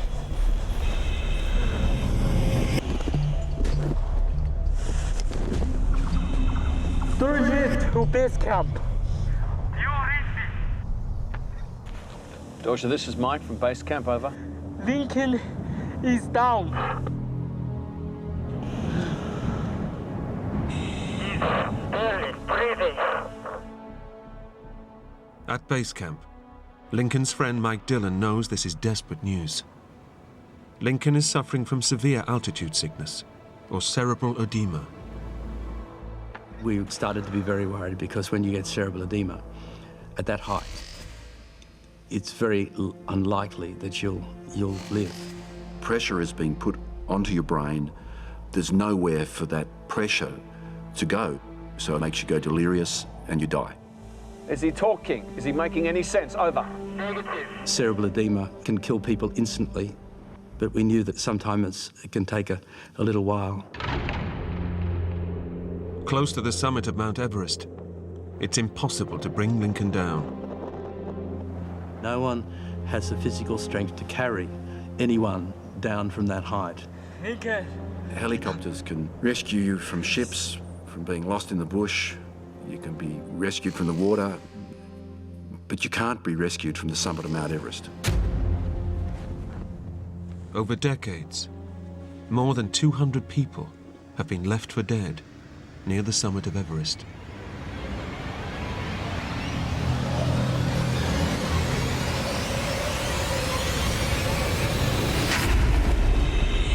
Suddenly, I was back. Lincoln. In a sort of, I wouldn't say lucid state, but I actually realized where I was. I was on Mount Everest.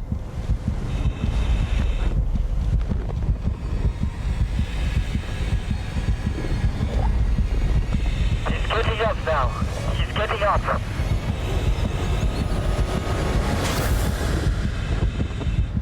Good work, Dodger.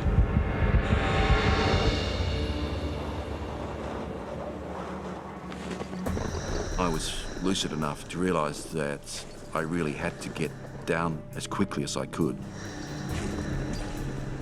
But the fluid causing pressure on his brain is now leading to a dangerous loss of physical control. I was going incredibly slowly. I could hardly walk. I was just so weak. Everything was difficult. I would tell my legs to move and they wouldn't. And I'd force them to move, and I'd take the other leg and do the same thing.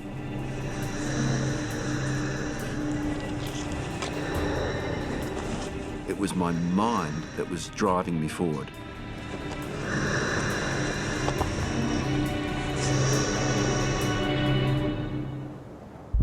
Somehow, Lincoln manages to make it back to the second step. But this means rappelling down a sheer rock face at 28,000 feet above sea level. That's the dangerous place. It's a make or break it point, and often it's a place where people die. And Lincoln's mental state is getting worse. I was in a trance. I was just incredibly confused. Another Sherpa is at the second step. And I wondered what he was doing there. A climber that he was guiding to the summit has died just below them. Already confused, the news pushes Lincoln over the edge. It was such a shock that I fell to pieces.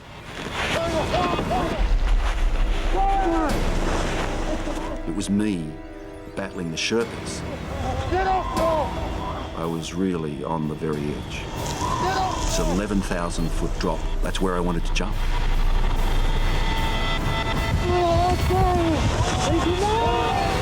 I was trying to jump off the face. I had gone delirious.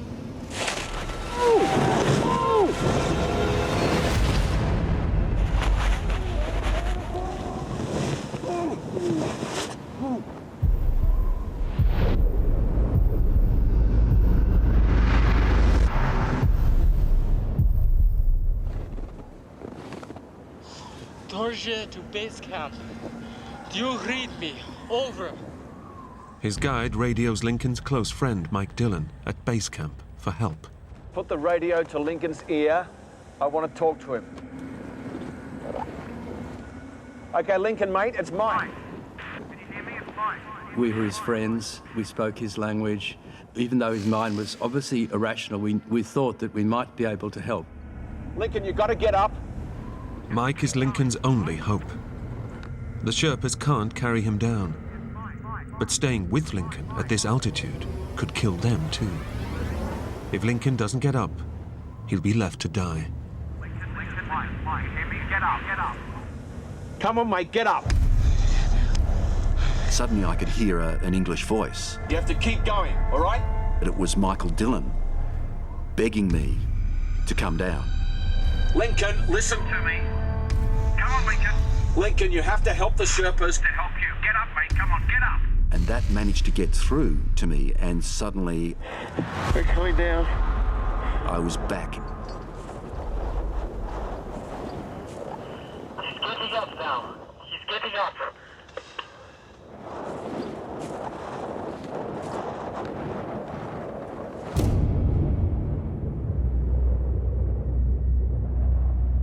But now Lincoln must rappel down the treacherous second step. And this time, he's on his own. And I needed to descend that using a rope, and there was a ladder. I started going down the rope. Lincoln!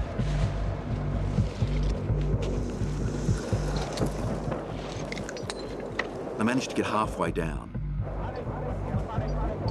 And then I started hearing voices. And suddenly, I became incredibly frightened.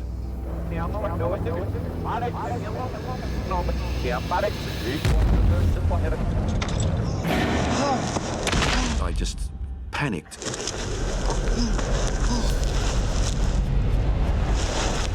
I was just incredibly scared. My immediate thought was that I'm going to die. Lincoln loses consciousness again, suspended at 28,000 feet. And then... Lincoln, listen to me. Your mind is not... Hey, Dylan. Happy birthday, mate. I was hallucinating. Change your way.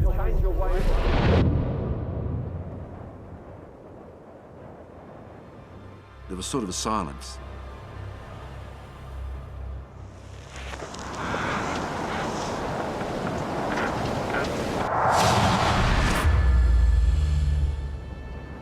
But suddenly,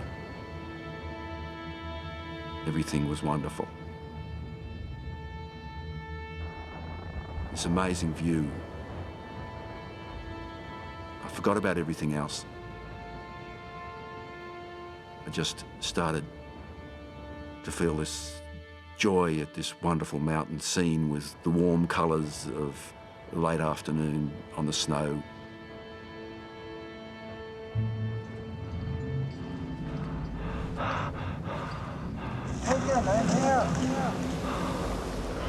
When I realised where I was, I'm here. We must go down.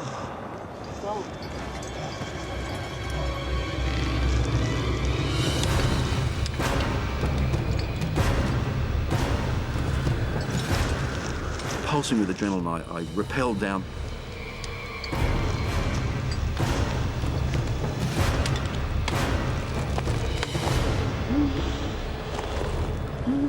Against the odds, Lincoln makes it down. And I just felt incredibly relieved.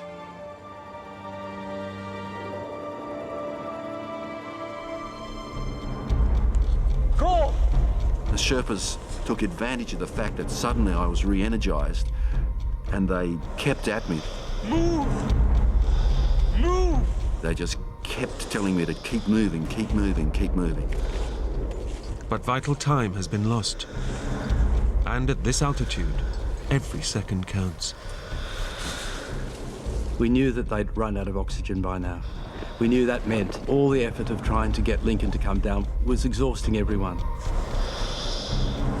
It was probably the key factor that was going to kill Lincoln.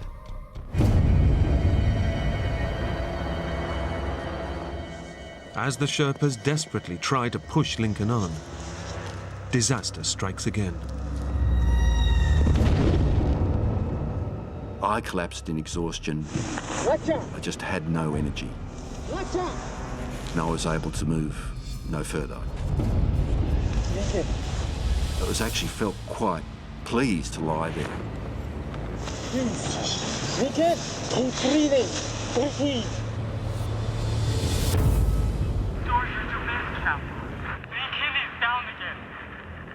He was breathing very slowly and he was in a very bad way. He's lost all heart and hope, they put it like that. I remember thinking, he's a goner. Lincoln!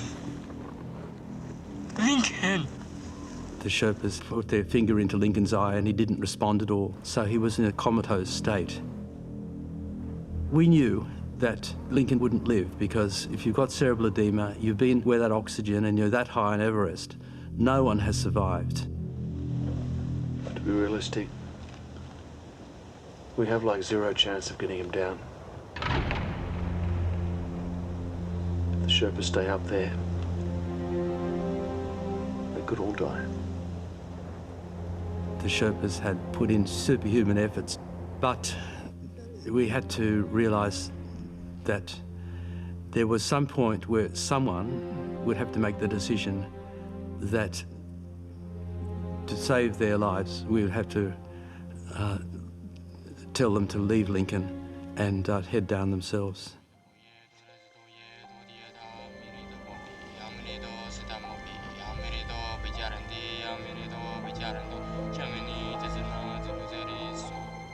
The Sherpas say a prayer and collect Lincoln's belongings to return to his family. Lincoln Hall is left for dead.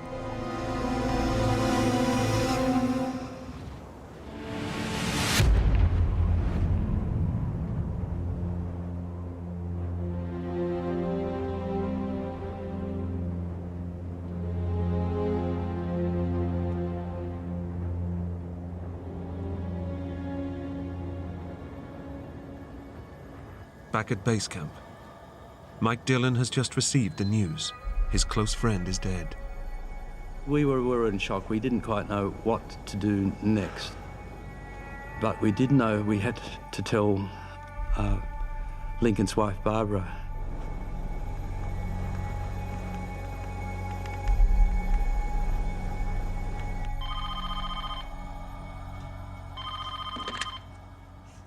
Hello?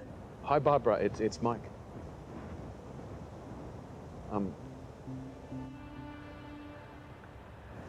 Look, I've got some bad news. Lincoln passed away about 20 minutes ago. I just felt an incredible hollowness, as though really part of me had died as well. I'm so sorry. I just felt just numb.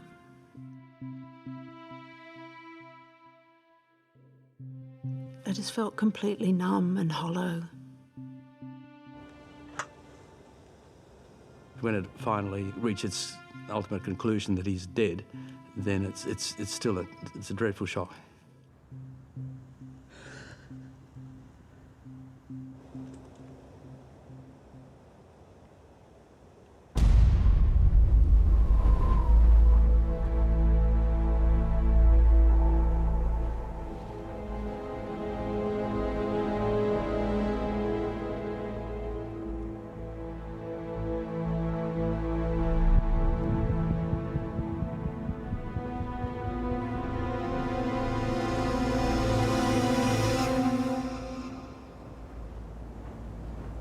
"3 hours after being left to die,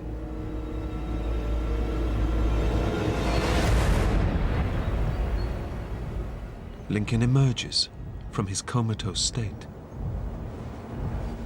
I felt completely disoriented. I was exhausted, dehydrated. I'd been left for dead, and I was still there. I was still alive.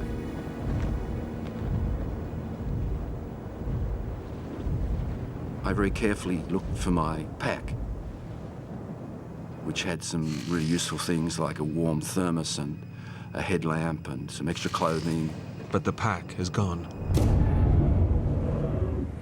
Lincoln's guides have taken all of his gear to return to his loved ones.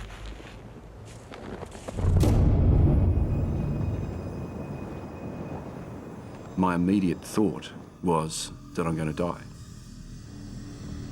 Having been left for dead with no shelter and no oxygen, how could I possibly survive up here?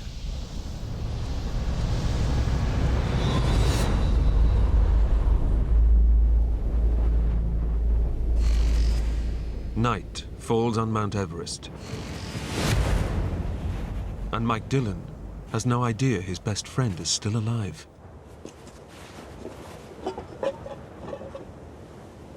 I had to go to Lincoln's tent and pack up all his belongings, report to the authorities that he died.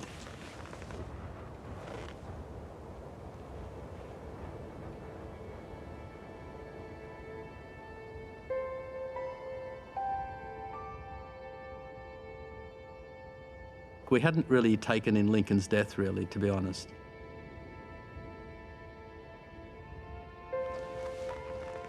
Your brain can't process this kind of information.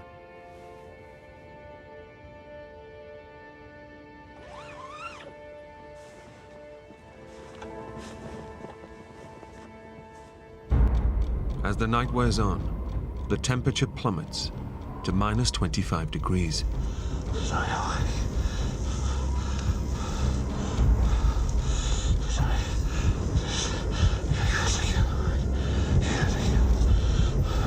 It was so cold. There was a wind swirling around like a hurricane. Exposed near the summit, Lincoln is now at serious risk of hypothermia.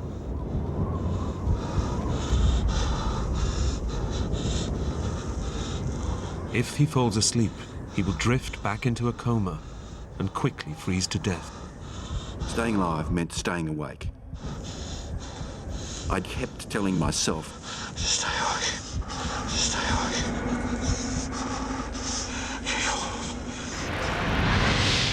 My mind was ready just to drift off into nothingness, into the warmth of imminent hypothermia. But I just couldn't let that happen. So I rocked my body in a sort of circular motion. As the hours go by and the temperature drops further, Lincoln doubts he'll make it through the night. My family's back home,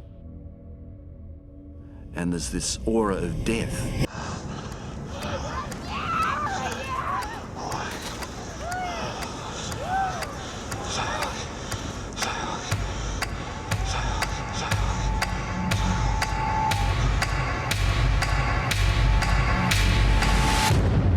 As Lincoln barely clings to life, his grieving wife and sons are back in Australia.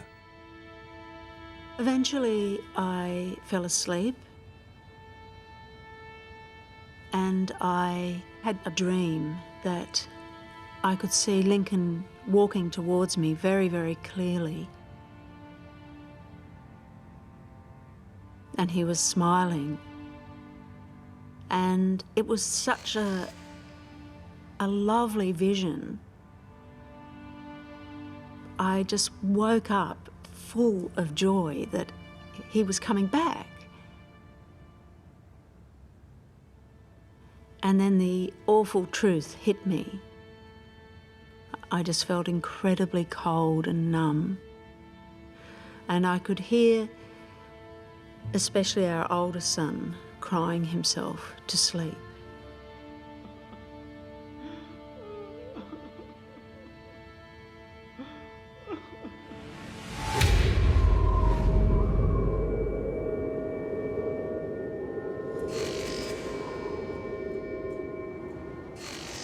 By the early hours, Lincoln is losing the battle to stay alive. I was so cold.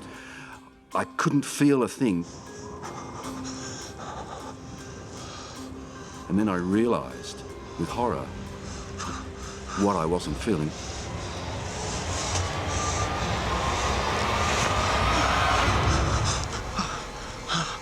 What I wasn't feeling was my fingers. And I recognized the wooden feeling of frostbitten fingers.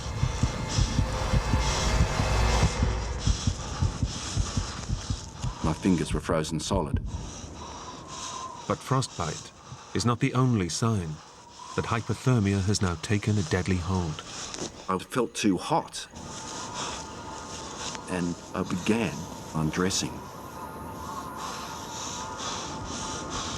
Feeling too hot is a symptom of advanced hypothermia and a sign that Lincoln is close to death. It was the beginning of the end.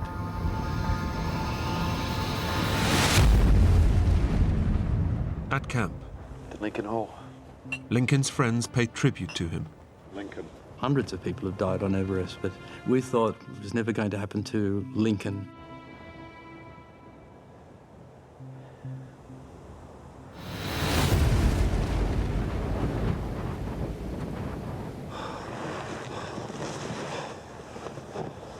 I had an hallucination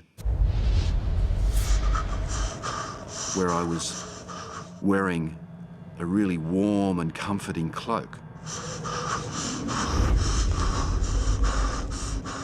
But that cloak was the warmth and the welcoming of my imminent death.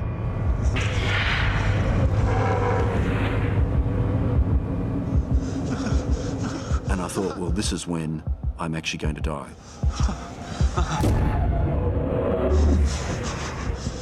And then I had horrible, horrible recognition of the fact that I would not ever see my family again.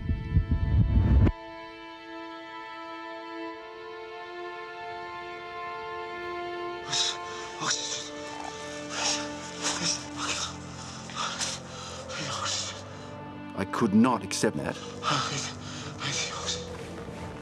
Because if I died, my family would be destroyed.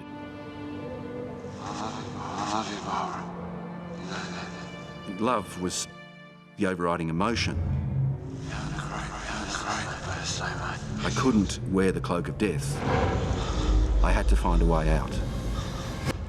I had to come back to my family.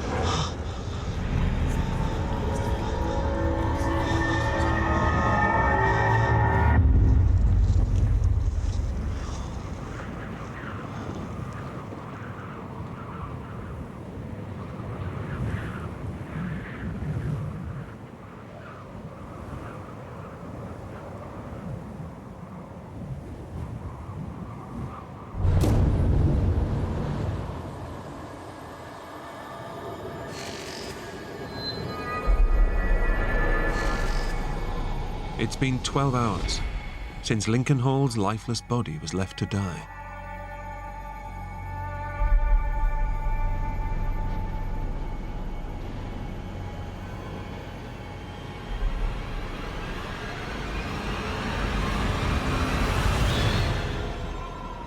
Incredibly, he's still alive. But alone, near the summit of Mount Everest, he's barely clinging on to life.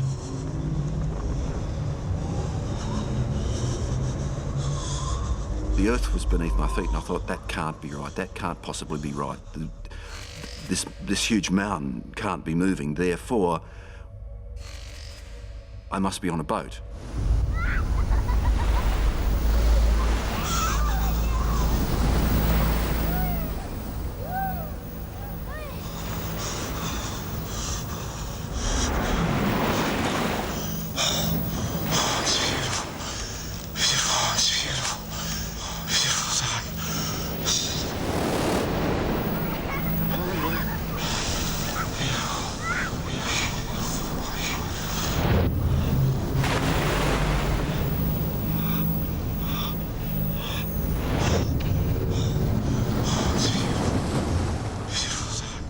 I was so contained in that bizarre world of hallucinations and loneliness and cold and death.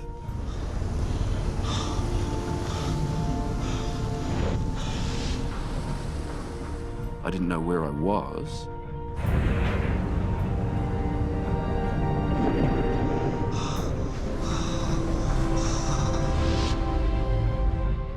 I knew someone was there.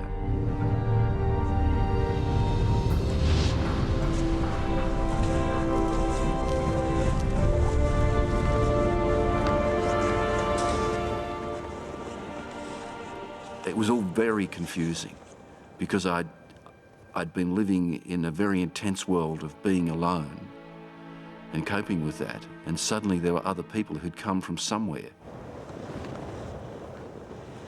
Leading one of the very last climbing parties of the season, Everest guide Dan Mazur has found Lincoln by chance.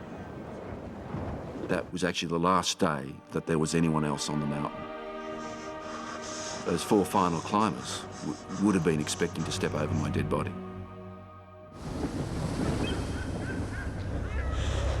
You tell me, man. He had this really kind of wide-eyed, very gaunt look in his face. He was not in good shape, you know, and 28,000 feet, you know, the human body is very fragile. Severely hypothermic and delirious from the swelling in his brain. It may already be too late to save Lincoln. He kept looking at us and saying, "Oh, this is a brilliant boat ride we're on. What a brilliant weather for a cruise." Just lie down.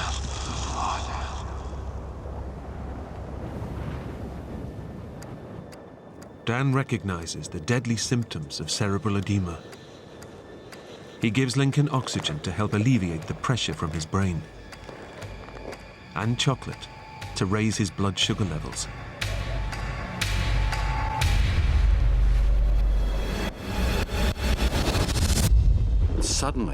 Suddenly, I was in the real world. I just didn't remember what happened. Lincoln is pulled back from the brink of death. Stand sir. On 7 Summit. Team. Over. This is 7 Summit, Stan. Go ahead, over. We suddenly heard a guide's voice come on the radio. You have Somebody called Lincoln Hall with your team. Lincoln died? He died last night. Over. He's alive. You're kidding me. It was pretty amazing. We were still in a state of shock. We hadn't really taken in Lincoln's death, really, to be honest. And now we had this extra news to take in that Lincoln wasn't dead. A team of Sherpas is quickly mobilized to rescue Lincoln. But they are 4 hours away. And Lincoln has already slipped back into a delirious state. You can slip away into unconsciousness and coma and death extremely rapidly up there. I was hallucinating madly. He turns on those trying to save him. He fought us. He took off his oxygen mask, he ripped it off. Something here. I was trying to go back up the mountain. In fact, I was on the edge of death.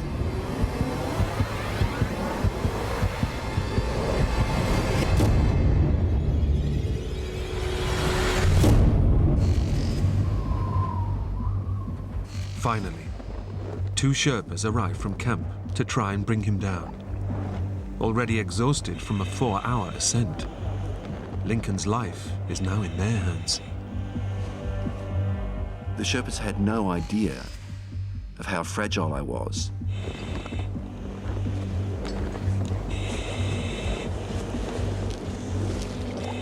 I could only get half a dozen steps.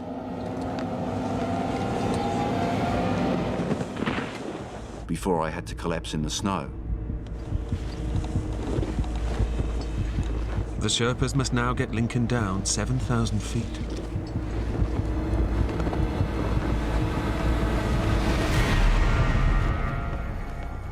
Three hours since the Sherpas reached Lincoln, and Mike Dillon is getting anxious.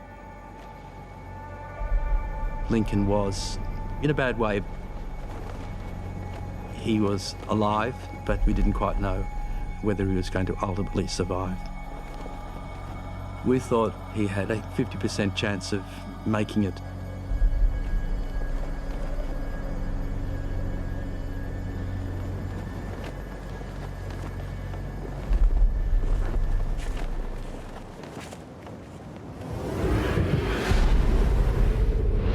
And as another night falls, Lincoln's progress is painfully slow. The Sherpas know that their lives are now on the line. I was saying we have to go more slowly. Move! Go! And they were saying, no, you have to go fast. They push Lincoln hard.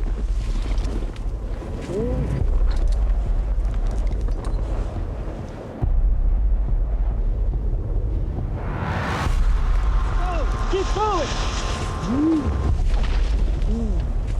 They were prepared to do anything to get me off the mountain. Move! I said go!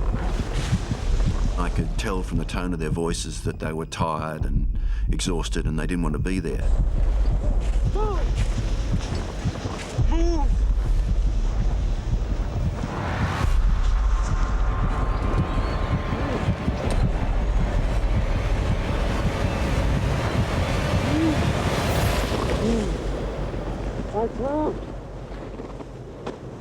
Get up! One of them went to hit me with his ice axe.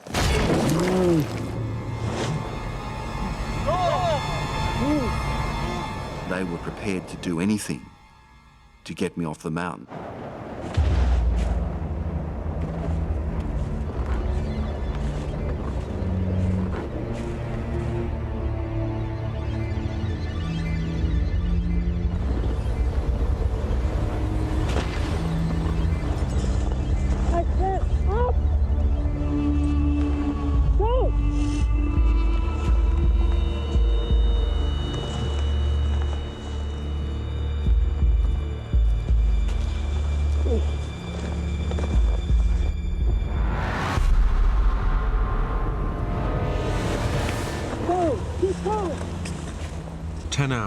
Since the start of the rescue, Lincoln is losing his battle with hypothermia and cerebral edema.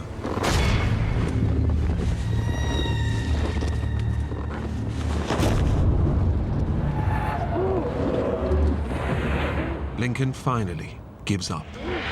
I was able to go no further. Leave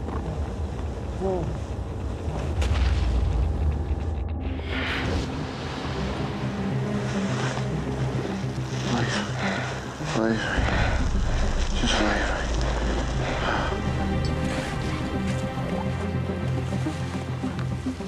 Barely conscious, the Sherpas push Lincoln on.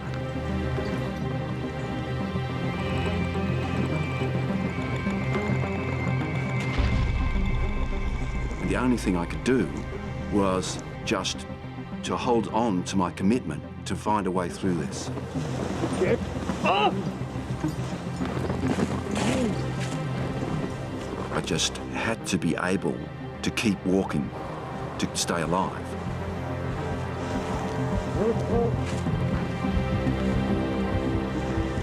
But I was going to do it.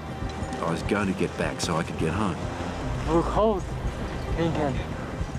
We're close.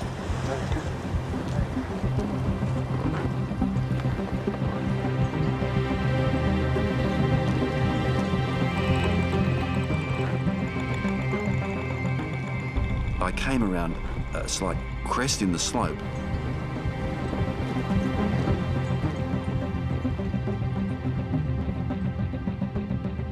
And I thought, this is it.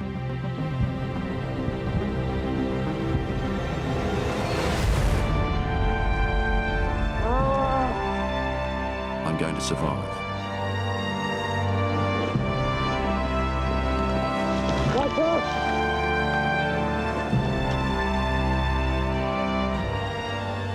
It was just a flood of relief.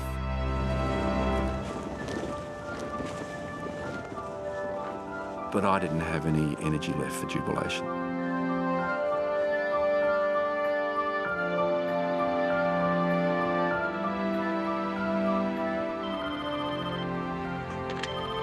Hello? Lincoln? Lincoln's voice was so hoarse, I couldn't believe it was him. It's okay. She knew it was me.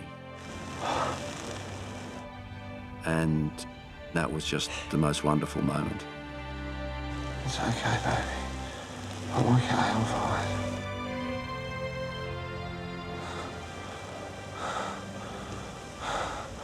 I love you too. I came so close to destroying the family that I loved so much that I vowed that I would never let anything like this ever happen again. At great personal risk, the Sherpas saved Lincoln's life. I really wanted them to know that they'd saved my life and that I would be forever grateful.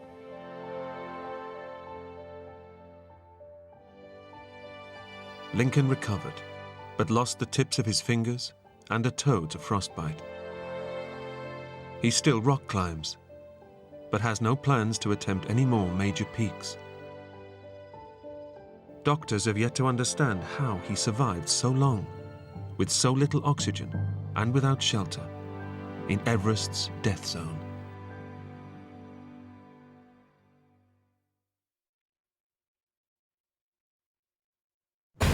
David and Leah aren't just father and daughter, they're the best of friends. But when a snowmobile trip goes horribly wrong,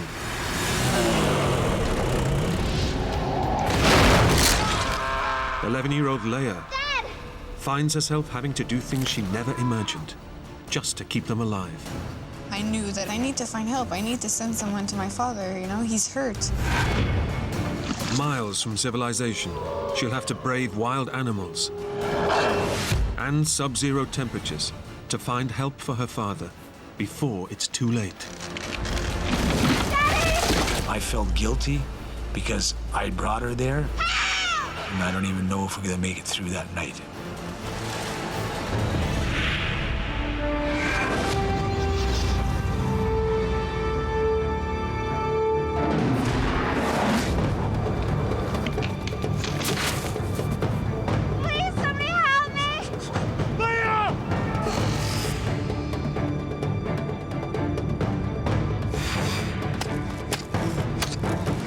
feel your feet?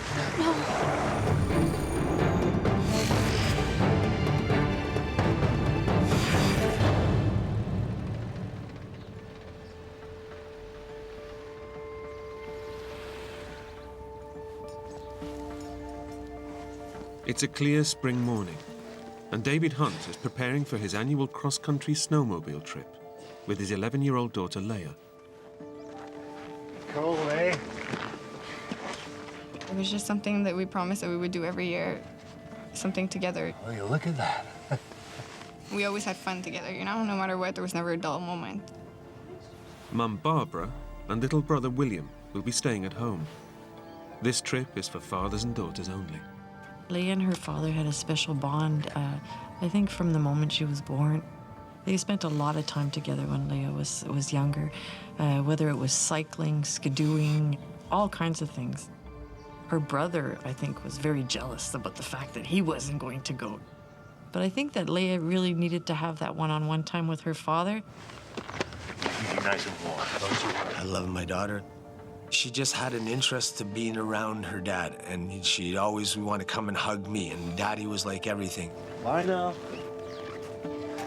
With David working hard through the year, Leia knows it's her one chance to get Dad all to herself. My father is a workaholic, so when we went on these trips, I knew for sure all his attention would be directed to me, so I was very excited for those trips together. It's Leia's big day. But with the temperature plunging to minus 22 degrees, David is wondering whether to postpone the trip. Hey. That morning, I was a little concerned for the weather because it was very cold outside. It was one of those mornings where you can like barely stand being outside for 1 second, let alone going on a trip. So I told Leia, what do you want to do? I was just so excited to go that I decided to go anyway. Okay.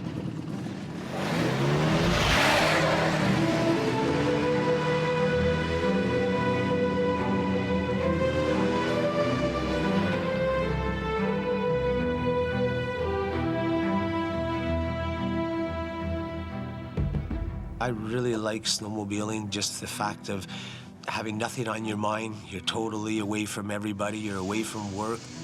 You can just enjoy the scenery and everything around you.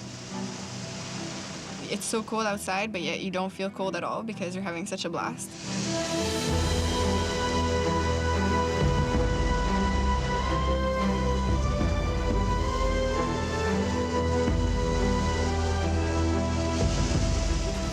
Leia and David are traveling on specially designated snowmobile trails.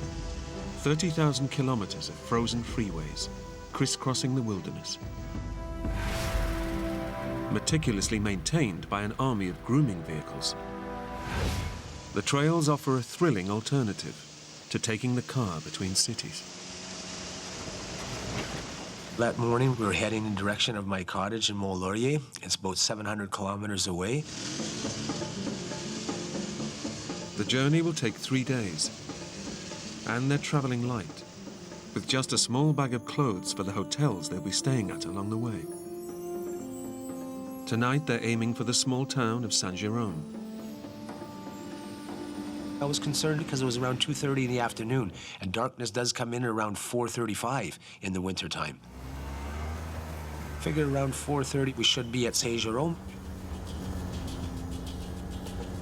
David has recently purchased a state-of-the-art, 2-seater Grand Tourer snowmobile, capable of 220 kilometers an hour. But David sticks to the blanket 60-kilometer-an-hour speed limit on the trails. Accidents on these tracks are all too common. Every year there's maybe 30 or 40 deaths in snowmobile accidents. You could be coming on your trail, nice and slow, minding your own business in a way, and just looking and admiring all the scenery and everything, and you'll come into a corner, and the 3 or 4 machines will just be coming around that corner like they think it's a racetrack. If you get 2 skidoos and 1 skidoo is on your side of the trail by 6-7 inches, forget it. It won't pass. They think it's a racetrack. Like we got Michael Schumacher on the track here, you know, and Jeff Gordon. My trick is not to travel at nighttime. Leave early in the morning and be finished by about 4 or 5 o'clock in the afternoon. That way there, you know, you won't run into all these people that are just going out for a fast night run. After 2 hours on the road, they stop for a hot chocolate and check their directions. You know, I think it's only about another half hour before we get to the hotel. And I looked at the Skidoo map, finding the closest direction to get to Saint-Jérôme. Because what is fun about snowmobiling is if you do want to go in a direction, let's say to my cottage, there's 5 or 6 different trails that you can take to get there. And one of the fun things is that each year you take a new way, so you get to see new things. So I was looking at the map and I told Leah that, look, well, it looks like this trail here is a nice windy trail and everything and all that, and that'll take us to Saint-Jérôme. Sitting in the heated restaurant has warmed them up. But once outside, they're back in the grip of the ice-cold conditions.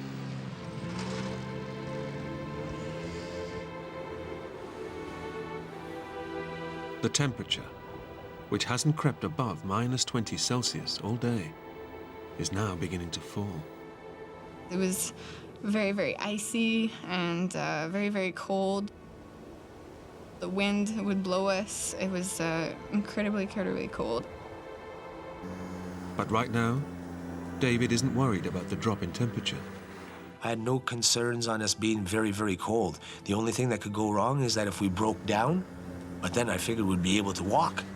I had bought brand new suits for me and Leia, so I figured you got the best of equipment, the best for warmth, you got it all, you know, so you might get cold a bit, you're not gonna freeze, you know what I mean? And to get cold a bit, well, that's we don't mind, you know what I mean? It's wintertime, we live in Quebec, you know, you're supposed to get rosy cheeks, you're supposed to get a bit cold. Leia is already dreaming about her favorite part of their trips, diving into a heated hotel swimming pool. That was my passion. I loved being in pools. And so the idea of having a heated pool was always very exciting for me.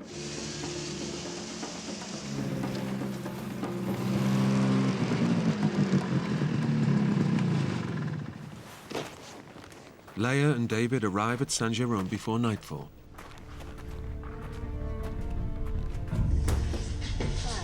Hi there. You have vacancies? Yes, we do. Excellent. And do you have a pool? Unfortunately, we don't have a pool. When we entered the hotel, we noticed that they didn't have a pool. And I looked forward to going into their heated pool so much that I convinced my father to go on for another hour until we reached the next hotel where they had a pool. Like any doting father, Thank you. David can't say no to his daughter. So I looked at the map and I said, well, we're about an hour and a half away. So I figured, okay, Leia, no problem at all, then let's continue. We got about another hour and a half to go.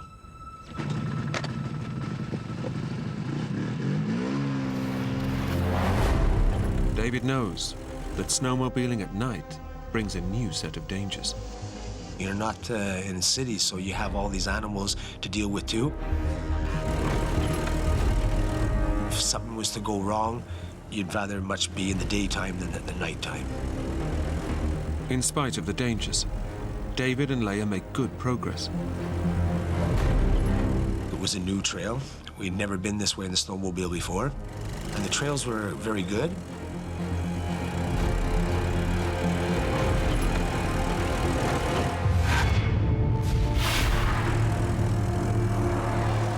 But 30 minutes later, the trail Leia and David are on starts to change.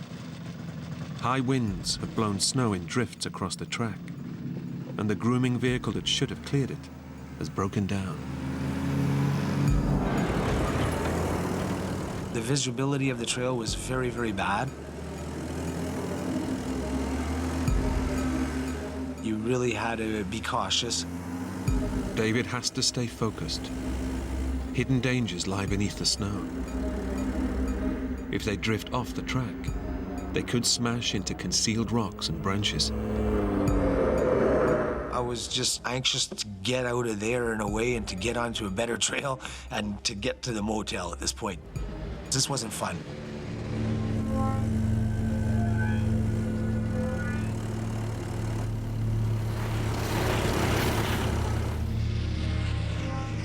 With the light fading and the trail fast vanishing, David considers his options. I looked at the map. I saw that if we had to turn around where we were to go to another trail, this would take us 2 hours out of our way and that we would never be able to make it to that motel before 8, 9 o'clock at night. David faces a major dilemma. Lose time turning back for better trails, or carry on through heavy, ungroomed snow. So I figured, well, if the trail's no good, we'll just go slow. At least it's going to save us time.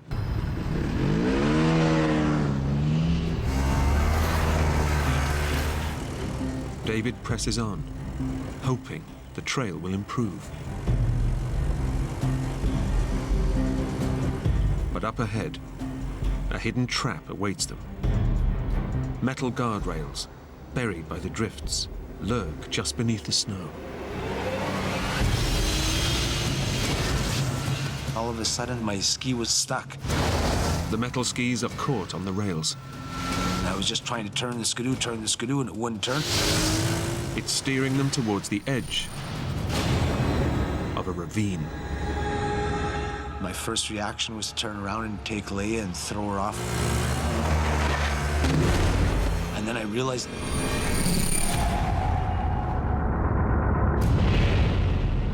Oh my God. That's when I realized that this is gonna really hurt.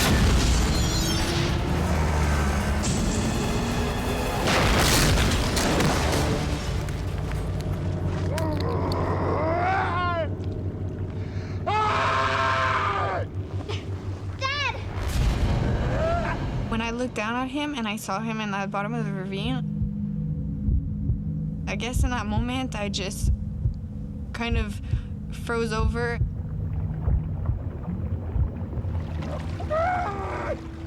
David's snowmobile has crashed into a freezing cold stream, crushing his leg and pinning it beneath the water. I was very panicky, I was very scared. Dad! Just get out, please! What's wrong? Using brute force and every last drop of adrenaline, David has to drag his legs free from underneath the machine.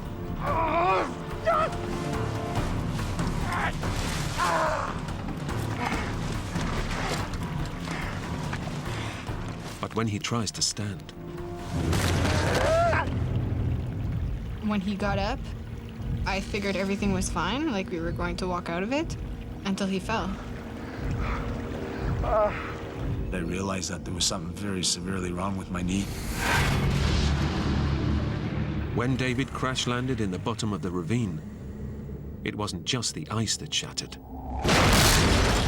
Pinned underneath 270 kilos of falling metal, David's knee took the full force of the impact and is now smashed into 15 fragments of broken bone. The slightest movement causes these jagged shards to grind against the surrounding tissue. It felt like somebody taking a hammer and smashing your knee right against concrete. Leia! Throbbing pain I've never experienced before in all my life. Dad! Dad, please, just get up! David needs to get out of the ravine and back to a hospital fast. But with a shattered knee, he can't move. I couldn't just get up, man, and get out of there. Dad! What's wrong? David is now relying on his 11-year-old daughter to get him out. Dad, I'm coming down. But with the wind and snow suddenly picking up, it won't be easy. My father has always been there for me. Take care. Now it's my turn to show that I can help him.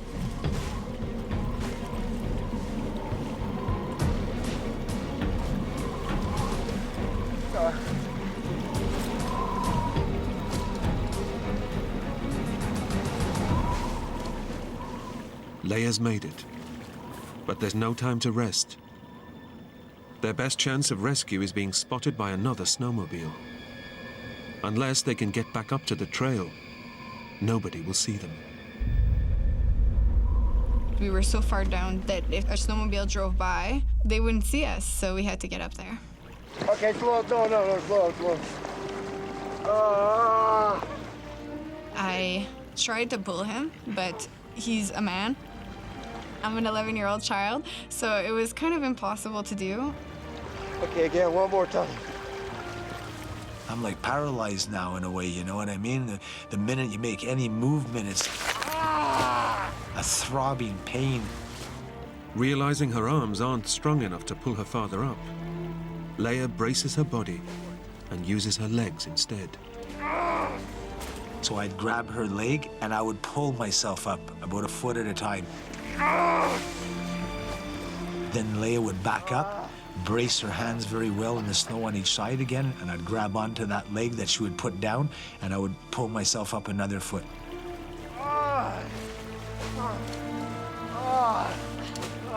I tried to pull him, and every time he would slip and fall back down. Every jolt sent shockwaves of pain through David's smashed knee. I wanted to quit a lot of times, you know? I figured I ain't gonna make it to the top. You know, I can't get up there. Come on, Dad. Okay. But Leia didn't want to give up. I was so determined at that moment. It was like another me that kicked in.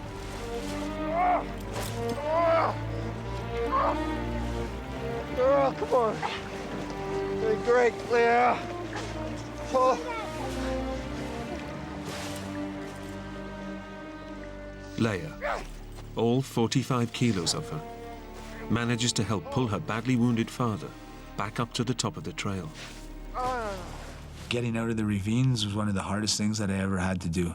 It was with the determination of Leia and the will of Leia that I got out of there. Oh, good girl. Good girl. Crucially, Leia's now given them a chance of being spotted by other snowmobilers.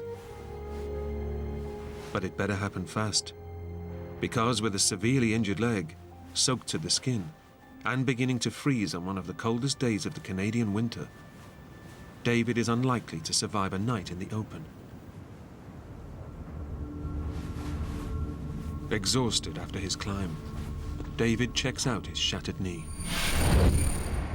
Crushed by the impact of the crash, the pain is excruciating.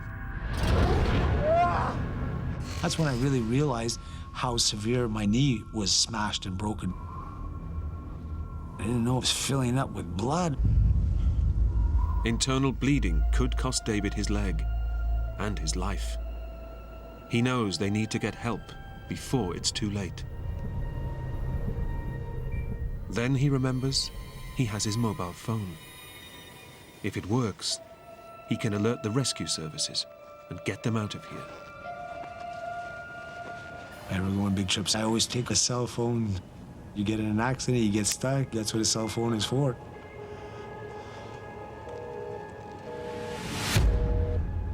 There's no reception, no signal. Up there, the only phone that would have worked is a satellite phone.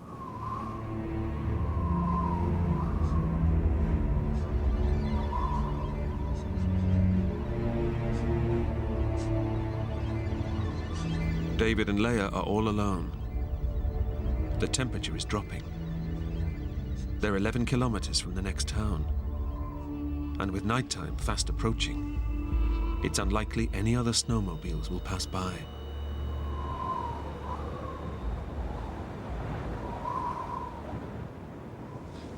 Well done.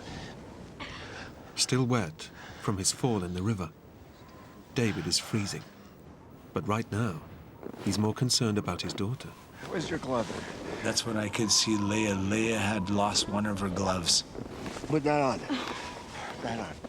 I had one left, the other one I threw off when I was in the water, and I gave that glove to Leia and I told her to put that on her hand. In these conditions, any exposed skin is vulnerable. And by giving Leia his glove, David is risking losing his hand to frostbite.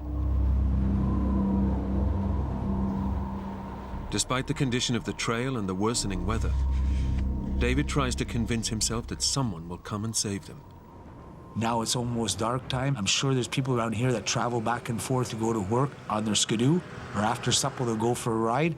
So within an hour or two, a skidooer will go by and they'll pick us up. But David's optimism is at odds with all the evidence.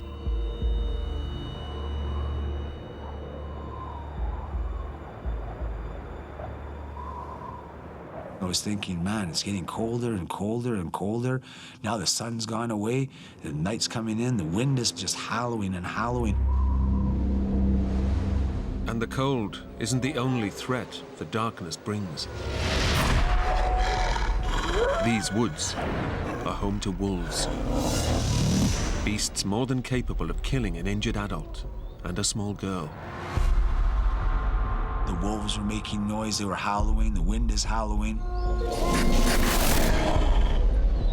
I'm thinking, this is not just a snowmobile accident. I'm gonna get eaten by a bunch of wolves. Leia is cold and terrified. With his smashed knee, David can't lead her to safety. But he might be able to keep them warm and safe from predators. Listen, Leia. Look. Okay. We're gonna make a fire. Leia said, well, I'll get some dead branches. I figured we'll have a bit of light, people will see us, and we'll have a fire to stay warm. You got some? I'll go back and get some more. I would bring him branches and he would create a fire using our map. Hoping they'll be rescued soon, David burns the one thing that could help them navigate their way out of the forest.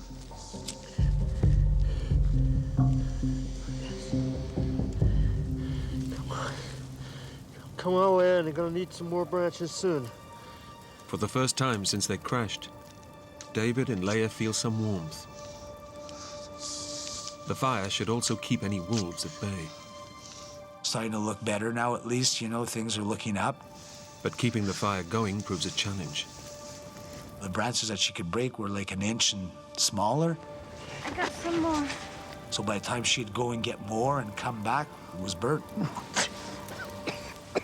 I would be running back and forth. Every time I would come back to enjoy the fire, it would be out again. Listen, still good, honey. David soon realizes that making the fire is a futile exercise. This isn't gonna work. I told her, no, forget about that. You're gonna have to stay in. Keep close. The wind is blowing so fast, too. It's hard to make a fire. Dad. As the last flames die away, the icy wind and sub-zero temperatures sting David and Leia. The cold is now as much a threat to their lives as any predator. And unless they can stay warm, the forest will become their grave.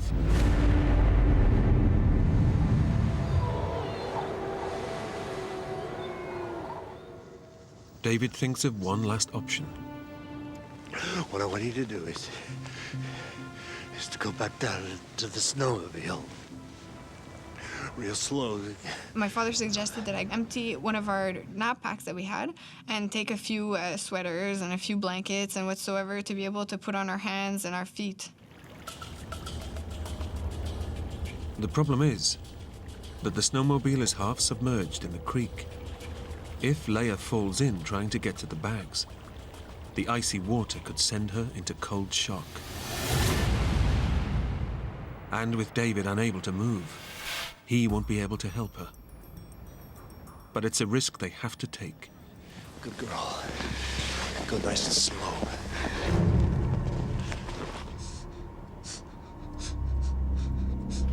It was very frightening because it was very dark. I went down the slope that I had made to the snowmobile.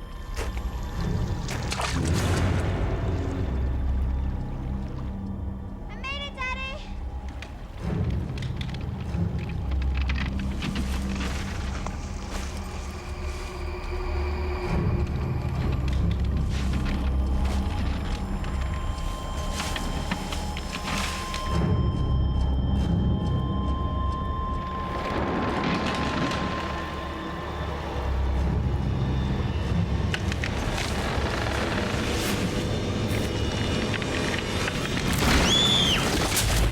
Leia? My foot went through the ice and went about to my knee. I was not worried. My father seemed worried, and I was kind of wondering why. Unable to reach the bag, Leia decides to head straight back to her father, leaving behind the clothes that could have kept them warm. Good girl.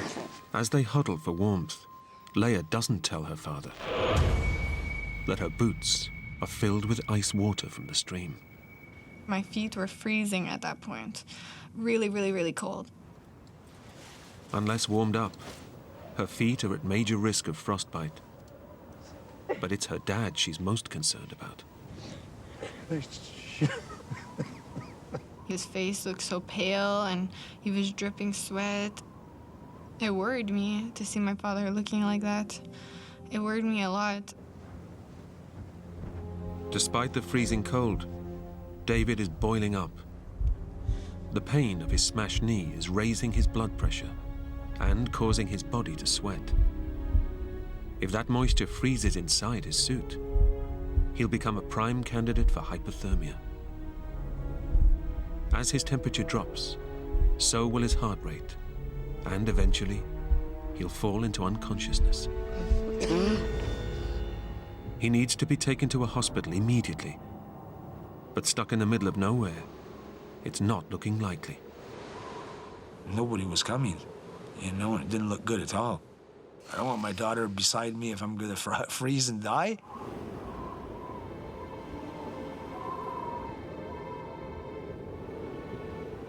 With 8 hours till dawn, and the temperature still dropping, David makes a decision. You're gonna have to go and get help, okay? When my father told me to leave to go find help, I was incredibly shocked. I didn't know what to do at that moment. You're right here. Okay? She didn't want to leave me there, you know? She wanted to stay with me. Girl. I said, you have to, Leia. I said, you can't stay here with me. You stay here with me, you could pass away, I could pass away. We freeze here tonight. Off you go. I was scared that he would be left by himself. But I knew that I wanted to rescue my father.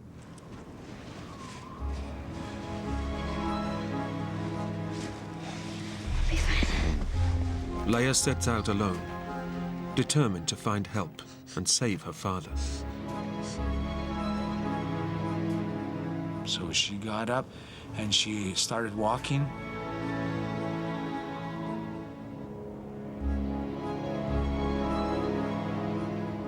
I literally felt helpless. And then that was the last that I saw Leia. Leia left.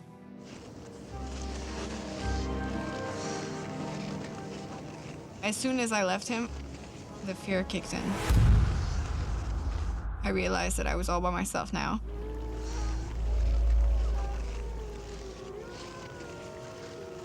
I was outside in the dark, in the woods by myself. I was very, very nervous, very scary.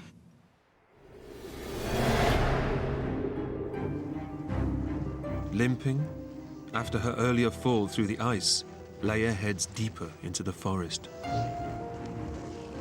My father told me to not get off of the path. After burning their map to light a fire, she has no way of knowing if she's going in the right direction. I noticed a sign that said, "Beware of animals." I was very, very scared when I saw that sign. As soon as you go into an area where it's all bushed, you can't see anything. All I could hear was these wolves howling, branches breaking, and, you know, things moving. All these things really, really were frightening me.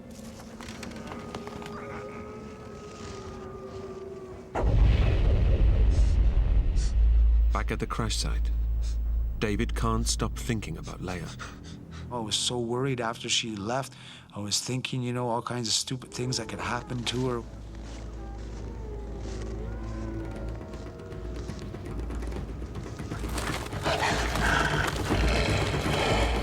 He's right to be afraid.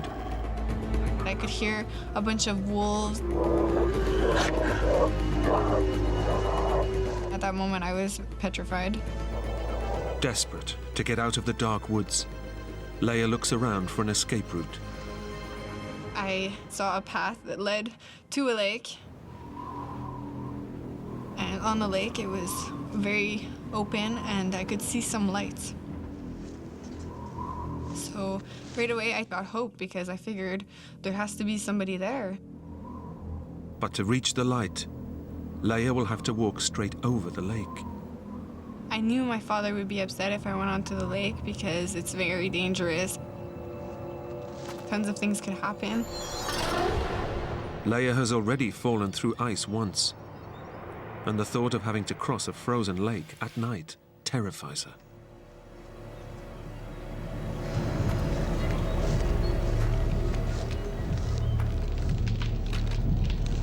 What if the ice breaks? I kept going anyway, just trying not to think of it.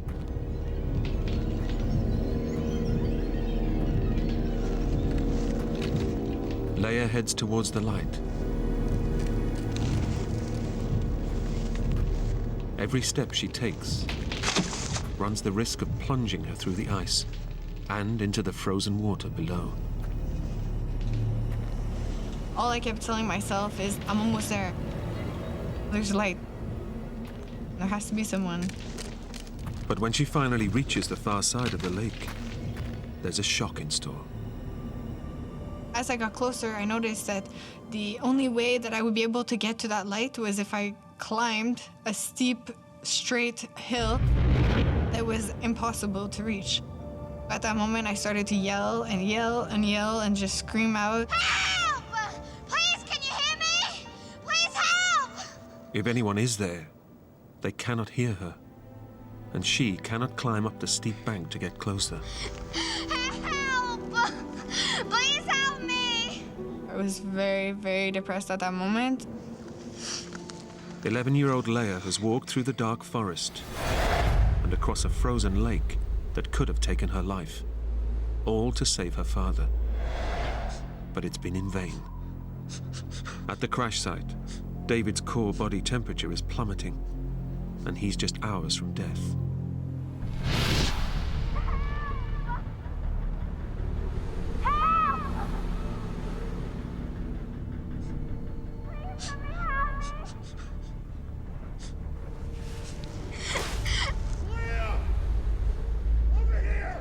Finally, I heard a voice, so I started to yell back. Leia! Leia! It was my father's voice. Leia heads in the direction his shouts are coming from. Daddy! It's been 3 hours since David last saw his daughter, and hearing her voice breathes new life into him. When I heard Leia calling out my name, it was like a sigh of relief that I knew that she was still alive. Daddy! I'm here!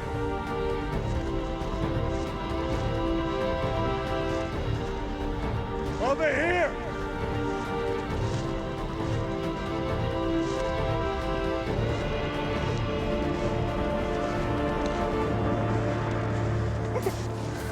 It's okay. It's okay. Despite all her efforts, Leia and David are back to square one. I was happy to hear her, and I was happy to see her again. But on the other hand, I was very unhappy that she didn't make it and that she wasn't already a nice warm place and everything else, that she would have to stay here now with me in the freezing cold weather. It's okay. We're gonna be okay. Leia can see that her father's condition has worsened. He didn't look well. He really didn't. He was trying to hide it. It was very much worrying me a lot. Body sweat, caused by the pain of his knee injury, is freezing against David's skin. And with the wind chill dropping the temperature to -27 Celsius, his heart rate is slowly falling. Back at home, David's wife Barbara is worried. She's been expecting a call from them since lunchtime. Come 9 o'clock that night and they still hadn't called, I had this really bad feeling in my stomach that something was not right. So I telephoned the police, and the police said there wasn't anything they could do until they'd been missing for 24 hours. Okay, thank you. I was just totally devastated. At the crash site, David has given up any hope of rescue. I didn't think there was another skidoo coming. But it was too cold of a night, for one. Very, very blowy. The trails were so bad. Who's gonna want to go out in that? You wanted that wind to stop. It was just getting worse and worse. Darker and darker. Colder and colder. And I could see up in the trees, and it was blowing all the snow off of the trees and blowing it all onto us and blowing it everywhere. And it was just the noise. It was a noise that I wanted to stop.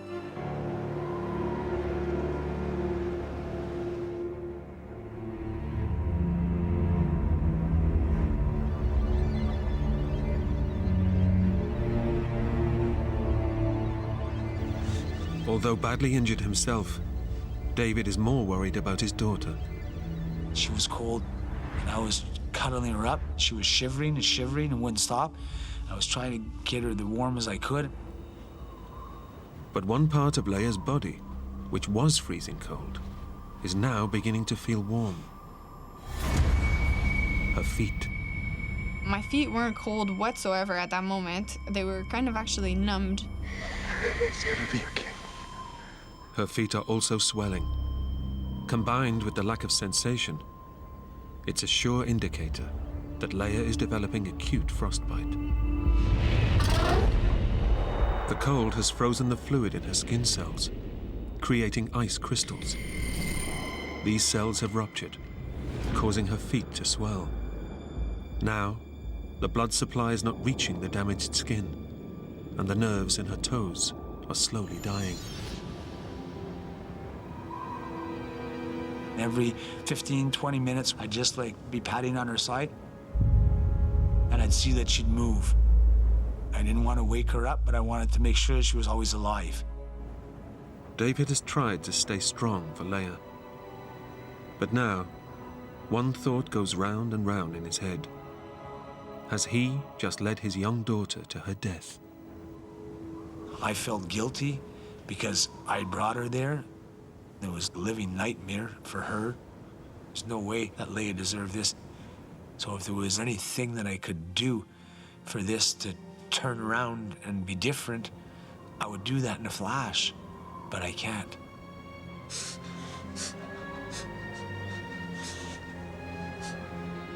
I was worried that if I fell asleep, that I would just not wake up. I didn't want Leia to wake up and for me not to be there. We gotta survive. We gotta survive no matter what.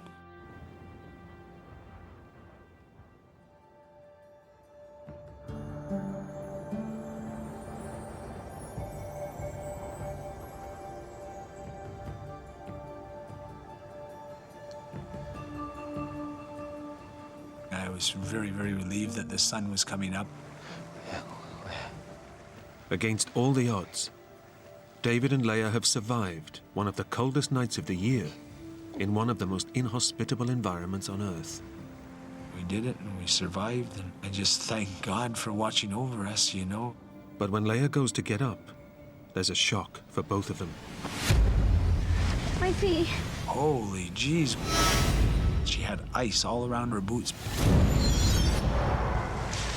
Can you feel your feet? No. Balls of ice have formed around her feet, which now prevent her going anywhere. Move your feet. You can't feel them? No. Okay. David grabs a metal signpost out of the snow to chop away the ice. I was holding the wood part of it, and I was chopping with the aluminum part of the sign.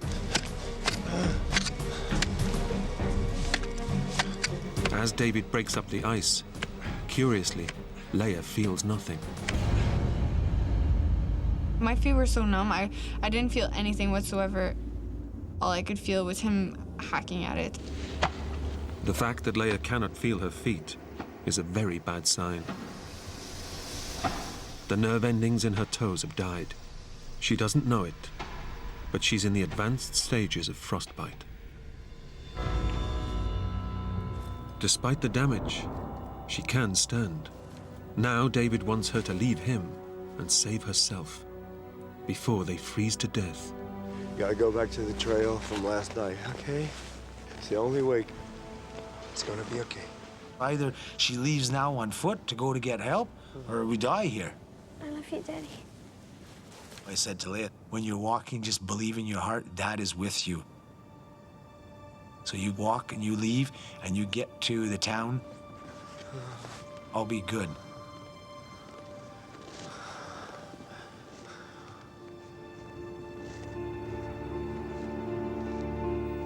Dragging her numbed feet through the snow, Leia heads out once more to find help.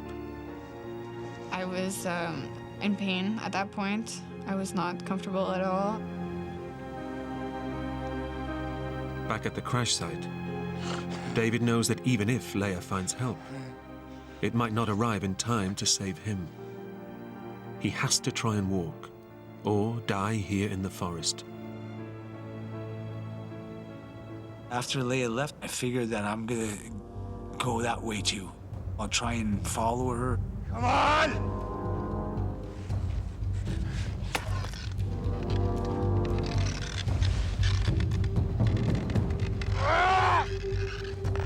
Although his knee is shattered, David summons the courage to stand up. I grabbed that post and I made it up. I just fell down and was unconscious.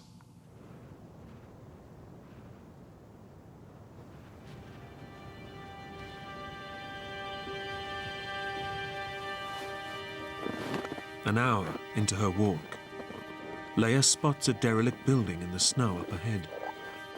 As I went up the hill, I noticed a little lodge. So I walked up to it and I noticed that it was a little cabin or something, maybe for fishing or hunting.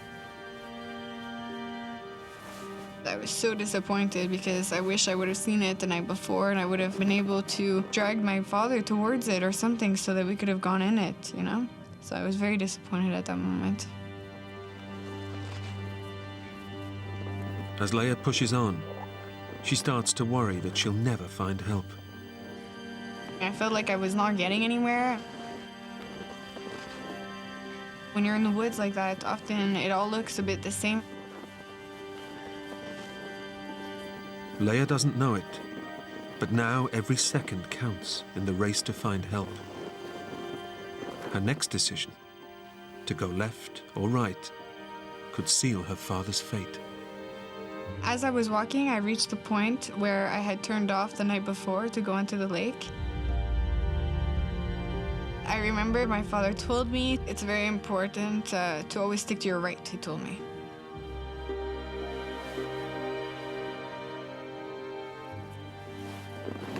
No matter which way the trail gives you an option, always go right. Leia goes right, hoping that the path will take her towards the town and the chance to save her father.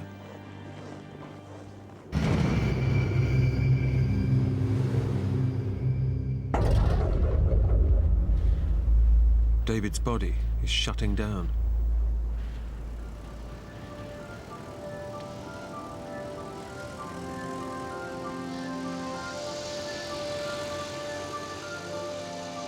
Hours later, a family on a snowmobile trip spot David's body in the snow.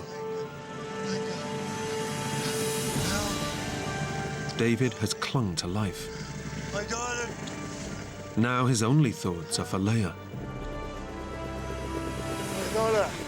He said that Leia had been found and that she was going to be taken to Saint Jerome Hospital. It was a sigh of relief that we succeeded. We made it. You know, we're not going to die here. It's not our time. Honey. Incredibly, Leia and David are rescued just a few hours apart. Leia walking into a nearby town on her badly damaged feet. I was so happy. I was crying. I was so happy. It was like I started breathing again.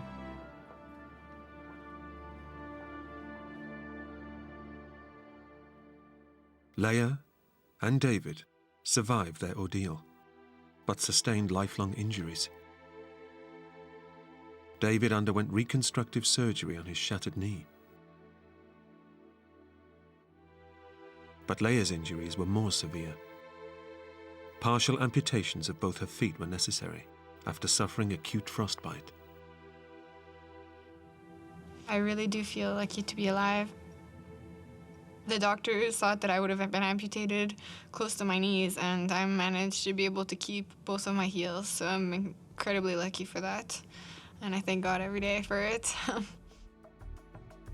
For her incredible actions in saving her father's life, Leia was given the Star of Courage, one of Canada's highest awards for bravery. Just 11 years old and being told to go for help and not hesitating for one moment. She's the bravest person I know. I would have never got out of there without Leia. Never, ever. It was Leia that saved my life. She's my hero, you know? She's everything to me, that girl.